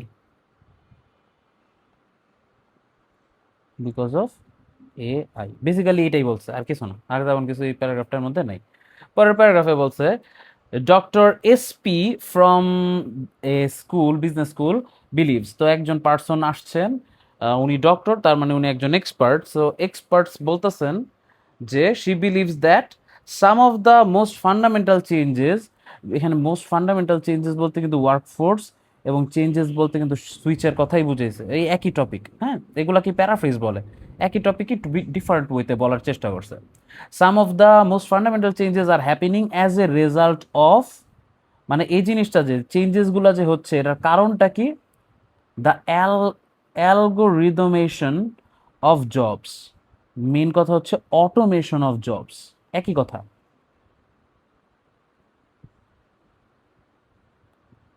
automation of jobs মানে algorithm of jobs, AI A convert করা of jobs that R dependent on data rather than on production. By the way, rather দেনের meaning অনেকে জানে না, rather দেনের meaning হচ্ছে not অথবা without, ঠিক আছে? In this case এটা হবে not. So অ্যালগোরিদমেশন jobs R dependent on data, not on production. তো আমরা যেটা দেখলাম অটোমেশনটা ডেটার উপর ডিপেন্ডেন্ট। এরপরে এম ড্যাশ আর্টিকেল দিয়ে একটা এক্সটেনশন দিছে, এক্সটেনশনের মধ্যে কি আছে একটু দেখি, the so called knowledge economy, তার মানে এই টপিকটাকে নাম দিছে হচ্ছে নলেজ ইকোনমি। কোন নলেজ ইকোনমি? যে অটোমেশন জিনিসটা ডেটার উপর ডিপেন্ডেন্ট। অ্যালগোরিদমস বা AI are capable of learning from data to undertake tasks that previously needed human judgement. So আগে যেটা হিউম্যান জাজমেন্ট এর দরকার ছিল ওইটা এখন অ্যালগোরিদম নিজেই নিতে পারে, ডেটার উপর ডিপেন্ড করে। এই যে আগেই বলছে ডেটা ডিপেন্ডেন্ট। সাচ অ্যাজ কোন টাইপের tasks, idea number 1, idea number 2 and idea number 3। আমার দরকার নেই এই জিনিসগুলো, আমি জাস্ট দেখতেছি যে কিছু টাস্ক আছে যেগুলো প্রিভিয়াসলি হিউম্যান জাজমেন্টের দরকার ছিল, এখন ওইটা আর হিউম্যান জাজমেন্টের দরকার নাই। সো এই প্যারাগ্রাফে আমরা যেটা দেখলাম সেটা হচ্ছে, আচ্ছা আমি এত সুন্দর করে না লিখে একটু টাইমটা সেভ করি। বিতে বলছে চেঞ্জ হচ্ছে, এটা তো আমরা আগেই বুঝছি চেঞ্জ হচ্ছে বিকজ অফ এআই, চেঞ্জ হচ্ছে বিকজ অফ এআই, এটা তো আমরা আগেই বুঝছি। এখন আমরা দেখলাম যে প্রিভিয়াসলি যেটা হিউম্যান এক্সপার্টসের দরকার ছিল সেটা এখন এআই করতে পারবে, কারণ AI is dependent on data. ঠিক আছে, তাইলে যদি এআই করতে পারে তাহলে তো হিউম্যানের আর কোনো দরকার নাই। বেসিক্যালি এটা বুঝাইতে চাইতেছে এই প্যারাগ্রাফটার মধ্যে, ক্লিয়ারলি বলে নাই কিন্তু এই প্যারাগ্রাফটা এদিকেই লিড করতেছে যে সামনে হিউম্যানসের আর দরকার নাই, হিউম্যানসের একটা ক্রাইসিস, হিউম্যানসের এফোর্টের ক্রাইসিস আইসা পড়বে। জীবিত থাকবো কিন্তু কই এফোর্ট দিব এটাই বুঝবো না। হাসতেছি ঠিক আছে, এটা একটু ভয় পাওয়ার মতো ব্যাপার। তো যেহেতু ভয় পাওয়ার মতো ব্যাপার বলছি, এখানে একটা হিডেন প্রবলেম আছে, এটা একটা হিডেন প্রবলেম। হ্যাঁ, ও ক্লিয়ারলি এখনো বলে নাই এই জিনিসটা, উল্লেখ করে নাই যে এটা একটা প্রবলেম, বাট আমরা বুঝে নিছি। পরের প্যারাগ্রাফ স্টার্ট করছে কোটেশন দিয়া, তার মানে ওই একই বান্দাই বলছে, তার মানে টপিকটা কন্টিনিউ হবে। In many cases they can outperform humans, they can outperform humans, হিউম্যানসকে আউট পারফর্ম করতে পারবে। দে মানে আমার আগের সেন্টেন্সের প্লুরাল সাবজেক্ট, অ্যালগোরিদমস মানে AI, AI can outperform humans, হিউম্যানসকে আউট পারফর্ম করতে পারবে। আউট পারফর্ম করা মানে হচ্ছে এআই হিউম্যানসের চেয়ে বেটার হওয়া, এটা কিন্তু যে গ্রেটার দেন সাইন। হ্যাঁ, অর্গানাইজেশনস একই কথাকে আবার বলবে কেন বা কিভাবে AI is better than human. Organisations are attracted to using algorithms, কেন they are attracted? Because because they want to make choices based on what they consider is perfect information, choices based on information, choices based on data. That's why ওরা যে AI কে choose করতে চাইতেছে। as well as মানে হচ্ছে reason number 2, reason number 2 হচ্ছে reduce cost and enhance productivity. তো 3 reasons. So company এখানে basically এখানে সিতে যেটা বলছে যে AI is better than human, and 3 reasons company chooses AI. ওকে, এই কথাই বলছে। পরের প্যারাগ্রাফে যাই দেখি কি বলছে, আবার কোটেশন। তার মানে ওই একই বান্দা আবার কথা বলতেছে, বাট আচ্ছা এখানে কিছু একটা বাট আছে, মানে হয়তো প্রবলেম অন্য কিছু বা অন্য জায়গায় বা অন্য টাইপের কিছু একটা প্রবলেম, বা এই প্রবলেমের জন্য রেজাল্ট অন্যরকম হইতে পারে। দেখি কি বলছে একটু দেখি। বাট দিজ এনহ্যান্সমেন্টস, এখানে এনহ্যান্সমেন্টস মানে হচ্ছে শিফট, শিফট টু এআই। কেন এনহ্যান্সমেন্টস? কারণ এনহ্যান্স প্রোডাক্টিভিটি, রিডিউস কস্ট এবং এই যে পারফেক্ট ডেটা, এই জিনিসগুলাকে পজিটিভ লাইটে ফালাইতে চাইতেছে। এর জন্য বলছে these enhancements are not without consequences. আমরা এই ভিডিওর শুরুতে শিখছিলাম কনসিকুয়েন্সেস মানে হচ্ছে নেগেটিভ রেজাল্টস, তার মানে আর নট উইদাউট কনসিকুয়েন্সেস মানে হচ্ছে মাইনাসে মাইনাসে প্লাস, তার মানে এআই এর কারণে নেগেটিভ কনসিকুয়েন্সেস হইতে পারে, এর জন্যই বাদ দিছে। সো এই প্রবলেম, এই যে হিডেন প্রবলেমের কারণে একটা নেগেটিভ কনসিকুয়েন্সেস থাকতে পারে। আমরা এই প্যারাগ্রাফের শুরুতে এটাই পেলাম। দেখি যেহেতু পরের সেন্টেন্স ই দিয়ে শুরু হয়েছে কানেক্টর দিয়ে, তার মানে এটাও সেম কথাই বলবে। If routine cognitive tasks, routine cognitive tasks মানে হচ্ছে রেগুলার ব্রেইন ডিপেন্ডেন্ট টাস্ক, মানে human task, basically human task যেটা রেগুলারলি হিউম্যানরা করে। কগনিটিভ টাস্ক মানে হচ্ছে হিউম্যানের টাস্ক, কারণ হিউম্যানেরই একমাত্র ব্রেন আছে। If regular human tasks are overtaken by AI, যদি এআই ওভারটেক করে ফেলে, how do professions develop their future experts? তার মানে যদি আমি আমার জবগুলা এআই রে দিয়া দিই, আমার জব থেকে আমি এক্সপার্টস কেমনে বাইর করবো, এক্সপার্টস কেমনে বিল্ড হইব? One way to learn about a job is LPP. আমি জানি না এলপিপি কি জিনিস, কিন্তু এটাকে এম ড্যাশ আর্টিকেল দিয়ে ব্যাখ্যা করছে, সো আমার প্যারা নাই। এম ড্যাশ আর্টিকেলটা পড়লে বুঝবো যে এলপিপি কি জিনিস। One way of learning about a job is a novice stands next to experts and learns by observation. Novice মানে হচ্ছে সামওয়ান যে একদম মার্কেটে new, so new stands next to experts and learns by observation. এইভাবে মানুষ জবের সম্পর্কে জানতে পারবে। If this isn't happening then you will need to find ways to learn. এটা যদি না হয় তাহলে তোমার তো নতুন ওয়ে বাইর করতে হবে, এবং এটাই একটা নেগেটিভ কনসিকুয়েন্স। কারণ আপনি যদি এআই রে দিয়া দেন আপনার জব, কোন নভিস তো আর এআই রে দেখা দেখা শিখবো না, এটা তো হয় না, ঠিক না? আপনি আমি জানি না আপনারা কয়জন এআই রে করছেন, মানে কাজে লাগাইছেন, মানে ধরেন আপনারা pro versions of ChatGPT or Claude or Perplexity আপনারা ইউজ করছেন। ওর থেকে কিন্তু শিখতে পারবেন, ঠিক আছে, কিন্তু ও এমন একটা জিনিস যে আপনি ওরা যদি দিয়ে কাজ করেন না, আপনি ইউজড হয়ে যাবেন। ওই যে ইনস্ট্রাকশনস দিব আপনার, ওই ইনস্ট্রাকশনস ফলো করা শুরু করবেন, আপনি নিজেও বুঝবেন না। এই জিনিসটা অনেক কমন। তো এরকমই একটা জিনিস হয় বলতে চাইতেছে, ঠিক আছে? সো এই প্যারাগ্রাফটায় আমরা যেটা দেখলাম সেটা হচ্ছে ডিতে, যে এই প্রবলেমটা বা এই শিফট টু এআই, এই যে এআই যে হিউম্যানের চেয়ে বেটার, এবং কোম্পানি যে এআই তে শিফট করতে চাইতেছে, এটার নেগেটিভ রেজাল্টস আছে। So the shift has negative results because because no professionals,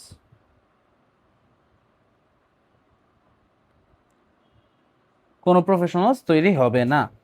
তো এটা প্রবলেমের একটা নেগেটিভ রেজাল্ট, ঠিক আছে? সো আমরা পরের প্যারাগ্রাফে দেখি কি বলছে, অ্যানাদার ইস্যু, ওকে, অ্যানাদার প্রবলেম। সো একটা হিডেন প্রবলেম তো আমরা আগেই পাইছিলাম, তো এখানে আরেকটা প্রবলেমের কথা বলছে, কি সেটা দেখি। Another problem is the extent to which the technology influences or even controls the workforce। তার মানে technology can control the workforce. আমি মনে হয় এই কথাটা মাত্র এই কথাটা বললাম, যে টেকনোলজি ইনফ্লুয়েন্স করবে আপনাদের। এআই আপনি ইউজ করলে হয় আপনার ইনফ্লুয়েন্স করা স্টার্ট করবো, ঠিক আছে?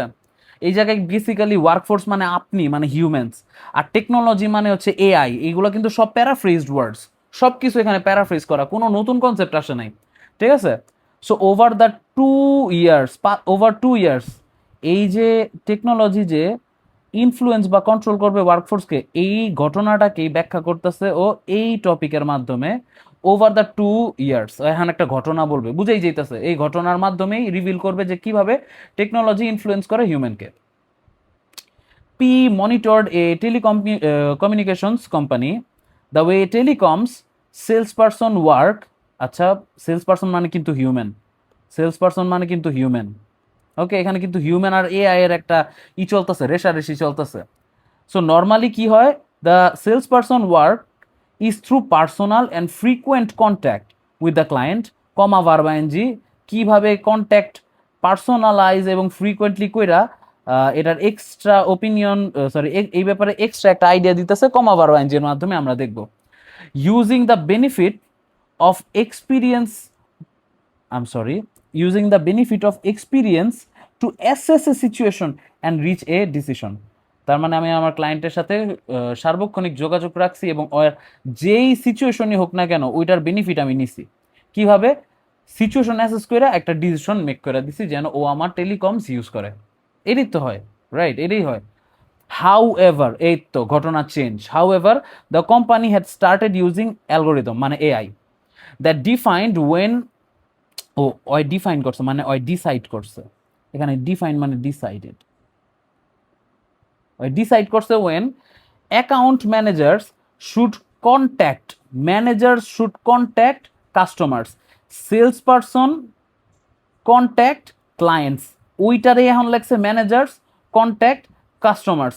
আগেরটা সেলস পারসন নিজে করতো, কিন্তু এখন এটা এআই ডিসাইড করে দিতেছে। আচ্ছা, managers contact customers about which kind of campaigns and what to offer them. তার মানে এটা এআই ডিসাইড করে দিতেছে। এখানে ঘটনাটা কমপ্লিটলি দাঁড়া করাইতে পারে নাই, এখানে ঘটনাটা অর্ধেক। কিন্তু এখানে আমরা যেটা শিখলাম সেটা হচ্ছে নতুন একটা প্রবলেম, নিউ প্রবলেম। কি নিউ প্রবলেমটা? যে টেক বা এআই ইনফ্লুয়েন্স হিউম্যান। ঠিক আছে, ইনফ্লুয়েন্স হিউম্যান, এটার ঘটনা অর্ধেক আমরা পাইছি, বাকি অর্ধেক দেখি এখানে কি বলছে। দ্য অ্যালগোরিদম বা the AI usually build by external designers, এখানে কিন্তু এম ড্যাশ দিয়ে এক্সট্রা ইনফরমেশন দিছে। ঠিক আছে, so the algorithms often becomes the keeper of knowledge. Okay, অ্যালগোরিদমের কাছে নলেজগুলা কেপ্ট থাকে। In cases like this, P believes a short-sighted view begins to creep into working practices whereby workers learn through the algorithm's eye. এবার বলছে ওয়ার্কাররা learn করবে through algorithms I and become dependent on instruction. আমি আগেই বলছিলাম, একটু আগেই বলছিলাম যে আপনি ডিপেন্ডেন্ট হয়ে যাবেন ইনস্ট্রাকশনসের উপর। ডিপেন্ডেন্ট মানে হচ্ছে এই যে ইনফ্লুয়েন্স, এটা এটা এখন দাঁড়া করাইছে মাত্র। ঠিক আছে, অল্টারনেটিভ এক্সপ্লোরেশনস মানে কি? যেখানে এখানে এম ড্যাশ ওয়্যার দিয়া কানেক্টর দিয়া অল্টারনেটিভ এক্সপ্লোরেশনসকে এর ব্যাপারে একটা এক্সট্রা ইনফরমেশন দিতেছে। দেখি কি বলছে। Where experimentation and human instinct lead to progress and new ideas, খারাপ কথা বলে নাই, are effectively discouraged. Okay, alternative এক্সপ্লোরেশনসকে এম ড্যাশ থেকে এম ড্যাশ এবার বাদ, অল্টারনেটিভ এক্সপ্লোরেশনসকে ডিসকারেজ করা হইতেছে। তার মানে ওরা চাইতেছে না অল্টারনেটিভ এক্সপ্লোরেশনস। সো আমরা এফ এ যেটা দেখলাম সেটা হচ্ছে আসলেই ঘটনা কন্টিনিউ করছে এবং আলটিমেটলি এটাই বলছে যে হিউম্যান ডিপেন্ডেন্ট অন এআই, এবং নিউ প্রবলেমটা রিজিউম করছে, মানে কন্টিনিউ করছে। আচ্ছা, কন্টিনিউ বলি, কন্টিনিউ অ্যান্ড কনক্লুড, ঠিক না? তো এই ঘটনাটা এখানে শেষ হইলো। পি অ্যান্ড আদার কলিগস, আচ্ছা ওরা কিছু একটা লাস্ট কথা বলতেছে। ইভেন অবজার্ভ, আচ্ছা এখানে ইভেন অবজার্ভ যেহেতু বলছে তার মানে ওরা আরো একটা অবজারভেশন করছে। যেহেতু ওরা প্রবলেমস নিয়ে কথা বলতেছে তার মানে হয়তো বা এখানেও প্রবলেমসেরই কথা আছে। কি বলছে? People developing strategies to make the algorithms work to their own advantage. আচ্ছা, এবার হিউম্যান এবার অ্যালগোরিদম রে নিজের অ্যাডভান্টেজে খাটাইতেছে। এইগুলি বাঙালির কাজ, বাঙালিরা যাই পায় নিজের অ্যাডভান্টেজে খাটাইলায়। বাট এখানে কি বলছে আগে এরা বুঝি। We are seeing cases where workers feed algorithms with false data to reach their targets. তার মানে ওরা এই জায়গায় আরেকটা প্রবলেমের কথা বললো, নিউ প্রবলেম। তো তিনটা প্রবলেম পাইলাম আমরা বেসিক্যালি। নিউ প্রবলেমটা কি? ফলস ডেটা ইউজ করতেছে। ওকে, এরপরে দেখি কি বলছে। ইটস সিনারিওস লাইক দিজ বলতে কোন দিজ? এই যে তিনটা problem. Okay, so these scenarios that many researchers are trying to avoid, রিসার্চাররা এটা অ্যাভয়েড করাইতে চাইতেছে। দেয়ার অবজেক্টিভ, এখানে কিন্তু দেয়ার মানে এআই না, বা যে পি অ্যান্ড কলিগস না, এখানে দেয়ার বলতে কিন্তু রিসার্চার্স। ঠিক আছে, এটা কিন্তু প্রিভিয়াস রেফারেন্স। এই রিসার্চার্সকে প্লুরাল যেহেতু তাই দেয়ার ইউজ করছে। দেয়ার অবজেক্টিভ বা their goal is to make AI technologies more trustworthy and transparent so that organisations and individuals understand how AI decisions are make. আচ্ছা, এআই কিভাবে ডিসিশন মেক করে এটা সবার কাছে ট্রান্সপারেন্ট করে দিতে চাইতেছে, যেন এআইকে আরো ট্রাস্টওয়ার্দি বানাইতে পারে। In the meantime, but at the same time, P says we need to make sure we fully understand the dilemmas that this new world bolte AI, this new world raises regarding expertise, occupational behavior and control. তার মানে আমাদের fully understand করতে হবে AI কে, আর কিছু না। তার মানে এখানে বেসিক্যালি একটা ভিশন দিছে, এখানে বেসিক্যালি একটা ভিশন দিছে যে রিসার্চাররা কি চায়। এইচে বলছে ভিশন বা সলিউশনটা কি, এখানে ডাইরেক্ট সলিউশন বলে নাই, ভিশন বলছে যে ওরা এটা চাইতাছে, এটা এখন ওরা করে নাই, এটা ওরা চাইতাছে এআই কে ট্রাস্টওয়ার্দি করা অ্যান্ড অর ডিসিশন মেকিংকে আন্ডারস্ট্যান্ড করা।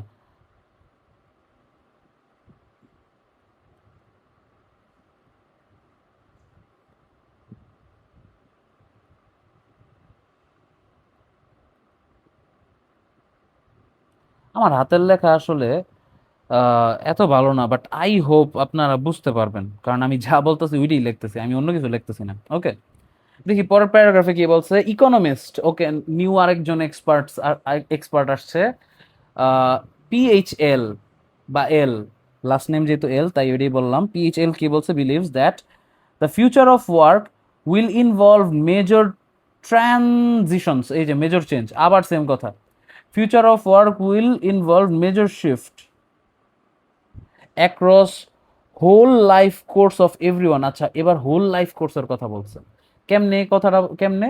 ট্রেডিশনাল ট্র্যাজেক্টরি মানে হচ্ছে প্রিভিয়াস বিলিফ, ট্রেডিশনাল মানে হচ্ছে past trajectory of full-time education followed by full-time work followed by a pension retirement is a thing of the past. হ্যাঁ, এটা clearly বোঝা গেছে যে এই থিওরিটা এখন আর কাজ করবে না, যে আপনি ফুল টাইম কাজ এডুকেশন করবেন, দেন ফুল টাইম জব করবেন এবং পেনশন রিটায়ারমেন্ট উপভোগ করবেন, এই জিনিস আর নাই, এই দিন শেষ। ইনস্টেড, এটার পরিবর্তে কি আসছে? ইনস্টেড হি আচ্ছা আমি জানি না, ইনভিসেজেস মানে কি, হি বিলিভস মনে হয়, যাই হোক, he believes a multi stage employment life. কেমনে? কোলন দিয়ে এটাই বুঝাইছে, one where retiring happens across the life course, আপনি যে কোনো সময় রিটায়ার হইতে পারবেন, and where multiple jobs and no jobs happen by choice at different stages. এটা এখনই দেখা যেতেছে, এটা আজকের দিনেই সত্যি। আমার মাল্টিপল ফ্রেন্ডস বলতে কি, 20% of my friends they are currently doing multiple jobs.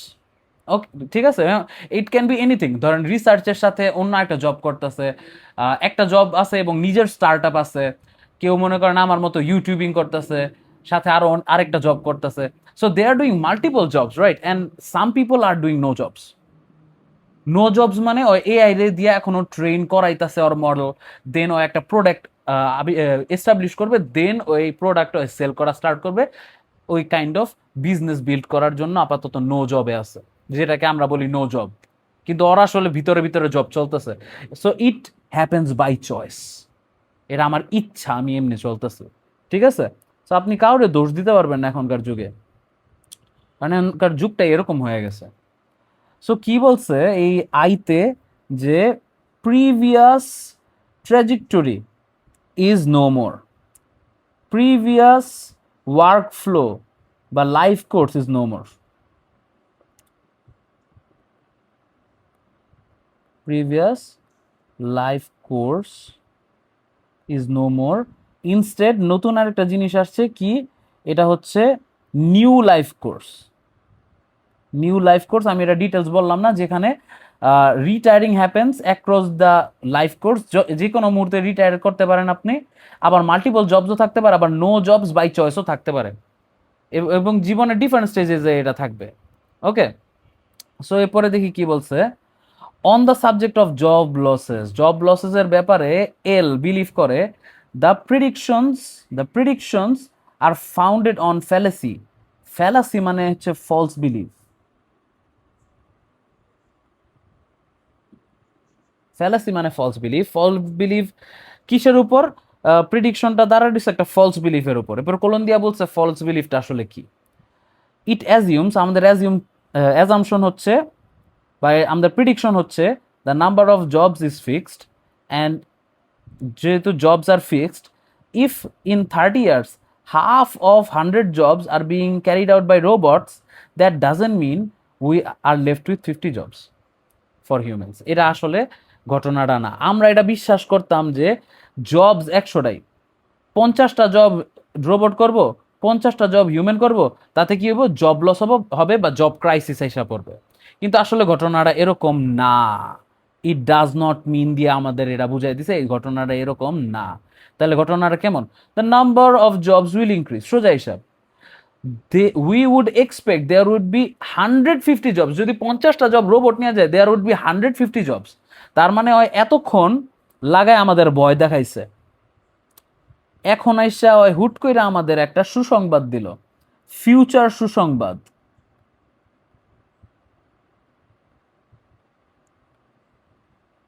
কেন গুড নিউজ? কারণ জব লস হবে না, জব লস হবে না। 150 জব যায় পড়বো, তো সমস্যাই কি, ঠিক না?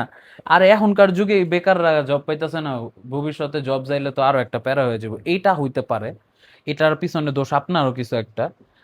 কারণ আমরা আসলে প্রফেশনাল হই না, আমরা কোন একটা জব নিয়ে বা কোন একটা কাজে টাইমটা ওইভাবে স্পেন্ড করি না, ওইরকম সময় দেই না, যার কারণে আমরা ওইটাতে এক্সপার্ট হইতে পারি না।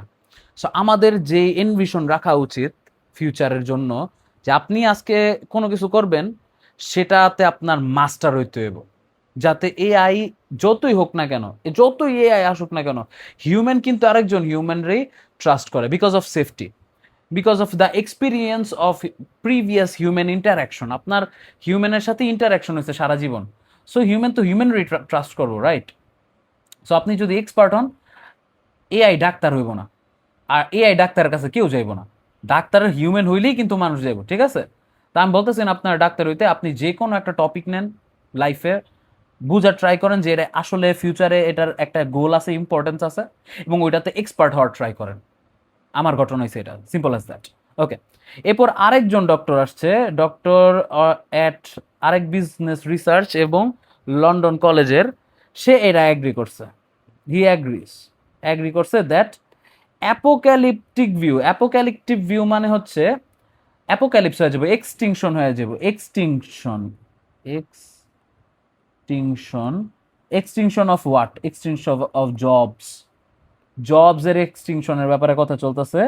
ভিউ ও এগ্রি করে, মানে 150 জবস যে হয়ে যাবে ও এটা এগ্রি করে। That apocalyptic views about the future of jobs are misguided. এই যে অনে ফেলাসি মানে হচ্ছে মিসগাইডেড, প্যারাফ্রেজ করে বলছে, it's the laws that restrict the supply of capital to the job market. আসলে ল এর কারণে, গভর্নমেন্ট যে ল বানায় রাখছে এটার কারণে ক্যাপিটালের সাপ্লাই রিস্ট্রিক্ট হয়ে রয়েছে, not the advent of new technologies that causes unemployment. তার মানে আনএমপ্লয়মেন্ট নতুন টেকনোলজিসের জন্য না, আনএমপ্লয়মেন্ট হচ্ছে সাপ্লাইয়ের রেস্ট্রিকশনের জন্য। সো এই প্যারাগ্রাফে আমরা একটা জিনিস দেখলাম যে যে কেতে আমরা দেখলাম যে সেম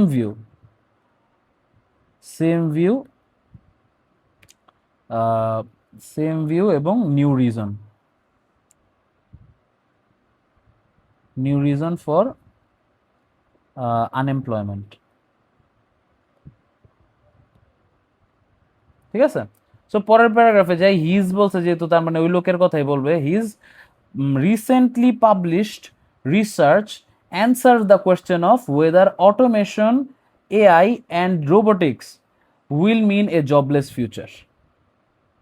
সে এটার অ্যান্সার দিছে কিভাবে? By looking at the case of unemployment, history is clear that change can mean redundancies, but social policies can tackle this. Social policy এটা ট্যাকেল করতে পারবে, এই জবলেস ফিউচারকে ট্যাকেল করতে পারবে থ্রু রিট্রেনিং এবং রিডিপ্লয়মেন্ট। তার মানে ও বেসিক্যালি এখানে একটা সলিউশন দিছে। কিসের সলিউশন? এই যে জবলেস যদি হইয়াও যায়, জাস্ট ইন কেস, জবলেস ফিউচারের সলিউশন দিছে, এবং সলিউশনটা কাইন্ড অফ সোশ্যাল পলিসিস থেকে আসে। হি অ্যাডস, মানে একই topic continue, if there is going to be change to jobs as a result of AI and robotics, then I would like to see government seizing the opportunity to improve policy to enforce good job security. So এখানে আরেকটা সলিউশনের কথা বলতেছে, যে এখানে সলিউশনটা গভর্নমেন্টের কাছে। ও চাইতেছে যে গভর্নমেন্ট যেন অপরচুনিটিটা সিজ করে, যেন পলিসি বা ল ইমপ্রুভ হয়। ওই যে আগে যেই লটা রেস্ট্রিক্ট করে লাগছিল ওইটাই যেন ইমপ্রুভ হয়।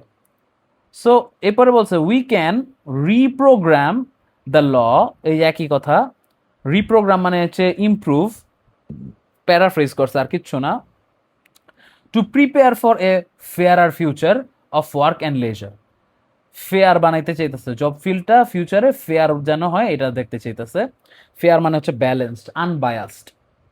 Aims finding are a call to arms to leaders of organizations and governments and banks to preempt the coming changes. Preempt মানে হচ্ছে prepare for coming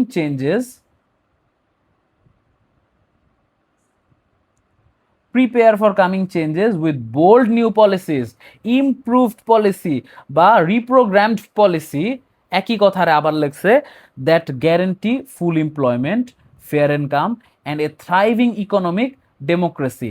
এই কথাটাকে আগেও একবার বলছে, for a fairer future of work and leisure মানে হচ্ছে full employment, fair incomes and a thriving economy of democracy. অনেকে থ্রাইভিং এর মিনিং জানে না। থ্রাইভিং এর মিনিং হচ্ছে সাকসেসফুলি সার্ভাইভ। আমি এটা আপাতত লিখলাম না।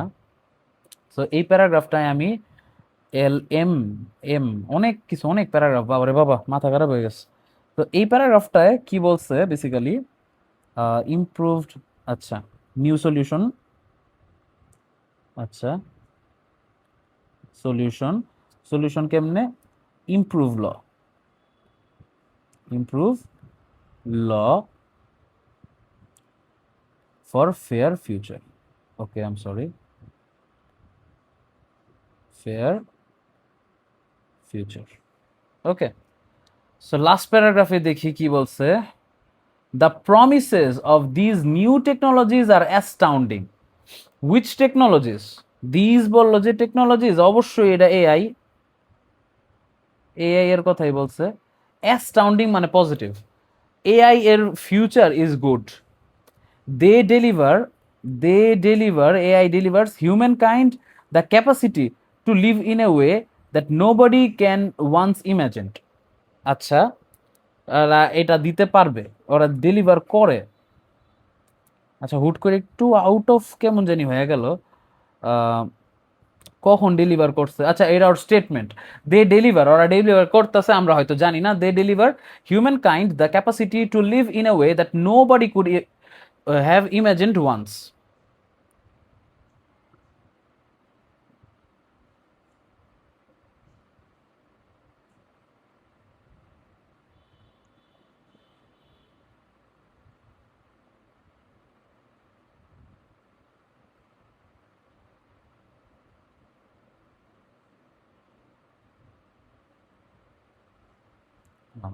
Okay.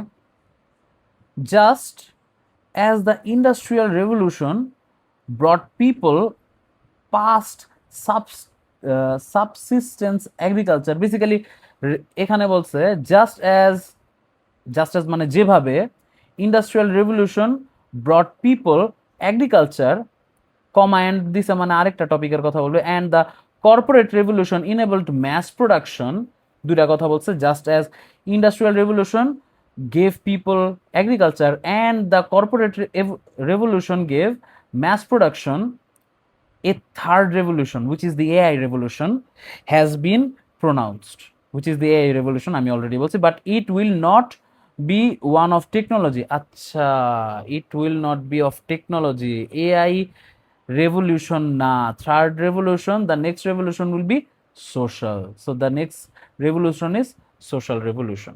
সো এখানে ওই কনক্লুশন টানছে আসলে যে একটা রেভলিউশন আসতে যাইতেছে। তা আমি আর এই প্যারাগ্রাফটার কোনো দিলাম না। তো আপাতত দেখি যে এই প্যারাগ্রাফে আমরা কি কি শিখলাম। সো ওপেনিং এ আমরা শিখছি যে এআই কি জিনিস, এআই কিভাবে হিউম্যানের সাথে কম্পিট করার করতেছে, মানুষ যেভাবে ভয় পাইতেছে নিউ, এবং ভয়ের থেকে এই মিডলের দিকে আমরা দেখলাম প্রবলেমস, 3টা প্রবলেমস দেখছিলাম। দেন এক্সপার্টসরা ওপিনিয়ন দিল, ওপিনিয়ন এর মাধ্যমে আমরা দেখলাম যে কিছু সলিউশন ফিউচারে কিছু সলিউশন আমরা দেখতে পাইলাম। ঠিক আছে, এই যে future good news, future job solution, এবং আরও একটা সলিউশন। সো আমরা সলিউশনসও দেখছি, কিছু প্রবলেমসও দেখছি, কিছু সলিউশনসও দেখছি।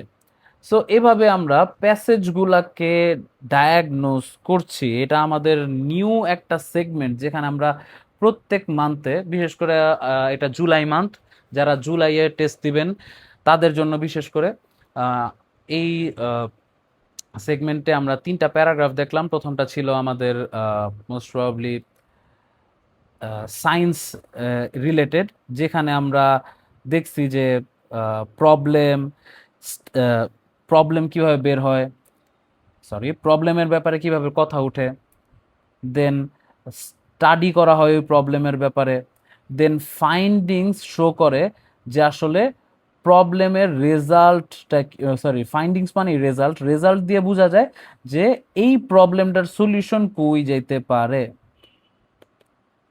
সলিউশনটা কি হইতে পারে, এবং ফাইনাল একটা কনক্লুশন। সায়েন্স রিলেটেড প্যাসেজে এই জিনিসটা অনেক কমন যে আপনি প্রবলেম পাবেন, প্রবলেমের জন্য স্টাডি করা হবে, এটার ফাইন্ডিংসে দিয়েই আপনি একটা সলিউশন দাঁড়া করাইতে পারবেন। ঠিক আছে, পরের প্যারাগ্রাফ ছিল হিস্টোরিক্যাল প্যাসেজ। হিস্টোরিক্যাল প্যারাগ্রাফ বা প্যাসেজে ছিল একটা ব্যাকগ্রাউন্ড এবং অরিজিন, মানে অরিজিনাল টাইমটা ব্যাখ্যা করা হয়েছিল। দেন কনস্ট্রাকশন প্রসেস ছিল, দেন ফিনিশ করার পর ঘটনাটা কি হয়েছে, এবং এক্সট্রা কিছু details about the underground area and the Discovery, and finally historical importance. ঠিক আছে, সো এটা kind of time and order এটার উপর কিন্তু ডিপেন্ডেন্ট। হিস্টোরিক্যাল প্যাসেজগুলো এরকমই হয়, আগে একটা টাইমের কথা বলে, দেন টাইমটা প্রোগ্রেস করে, এবং আলটিমেটলি এটা বর্তমান বা এটার ইম্পর্টেন্সটা কি সেটার ব্যাপারে লাস্টলি আলোচনা করে। এবং ফাইনালি অ্যাবস্ট্রাক্ট একটা প্যাসেজ পাইছি যেখানে এআই কি জিনিস এটা দেওয়া শুরু করছে, এআইকে হিউম্যানের সাথে কম্পেয়ার করে একটা হিডেন প্রবলেম আমরা দেখছি। পরবর্তীতে কোম্পানি এটা চুজ করছে, দেন কোম্পানি এটা চুজ করছে মানে কোম্পানি এআইকে চুজ করছে, এবং কেন চুজ করছে এটারও রিজন দিছিল। এগুলো আস্তে আস্তে কিভাবে কিভাবে প্রবলেম হিসাবে দাঁড়া হইতাছে সেটা আমরা দেখছিলাম। এই যে প্রবলেম দেখছিলাম, হিউম্যান যে এআই ডিপেন্ডেন্ট হয়ে যেতেছে, এটা একটা প্রবলেম। তারপর আরও একটা প্রবলেম দেখছিলাম যে ডেটা, 3টা প্রবলেম দেখছিলাম। দেন সলিউশন স্টার্ট করা হয়েছে, এবং আস্তে আস্তে আমরা 3টা সলিউশন দেখছি।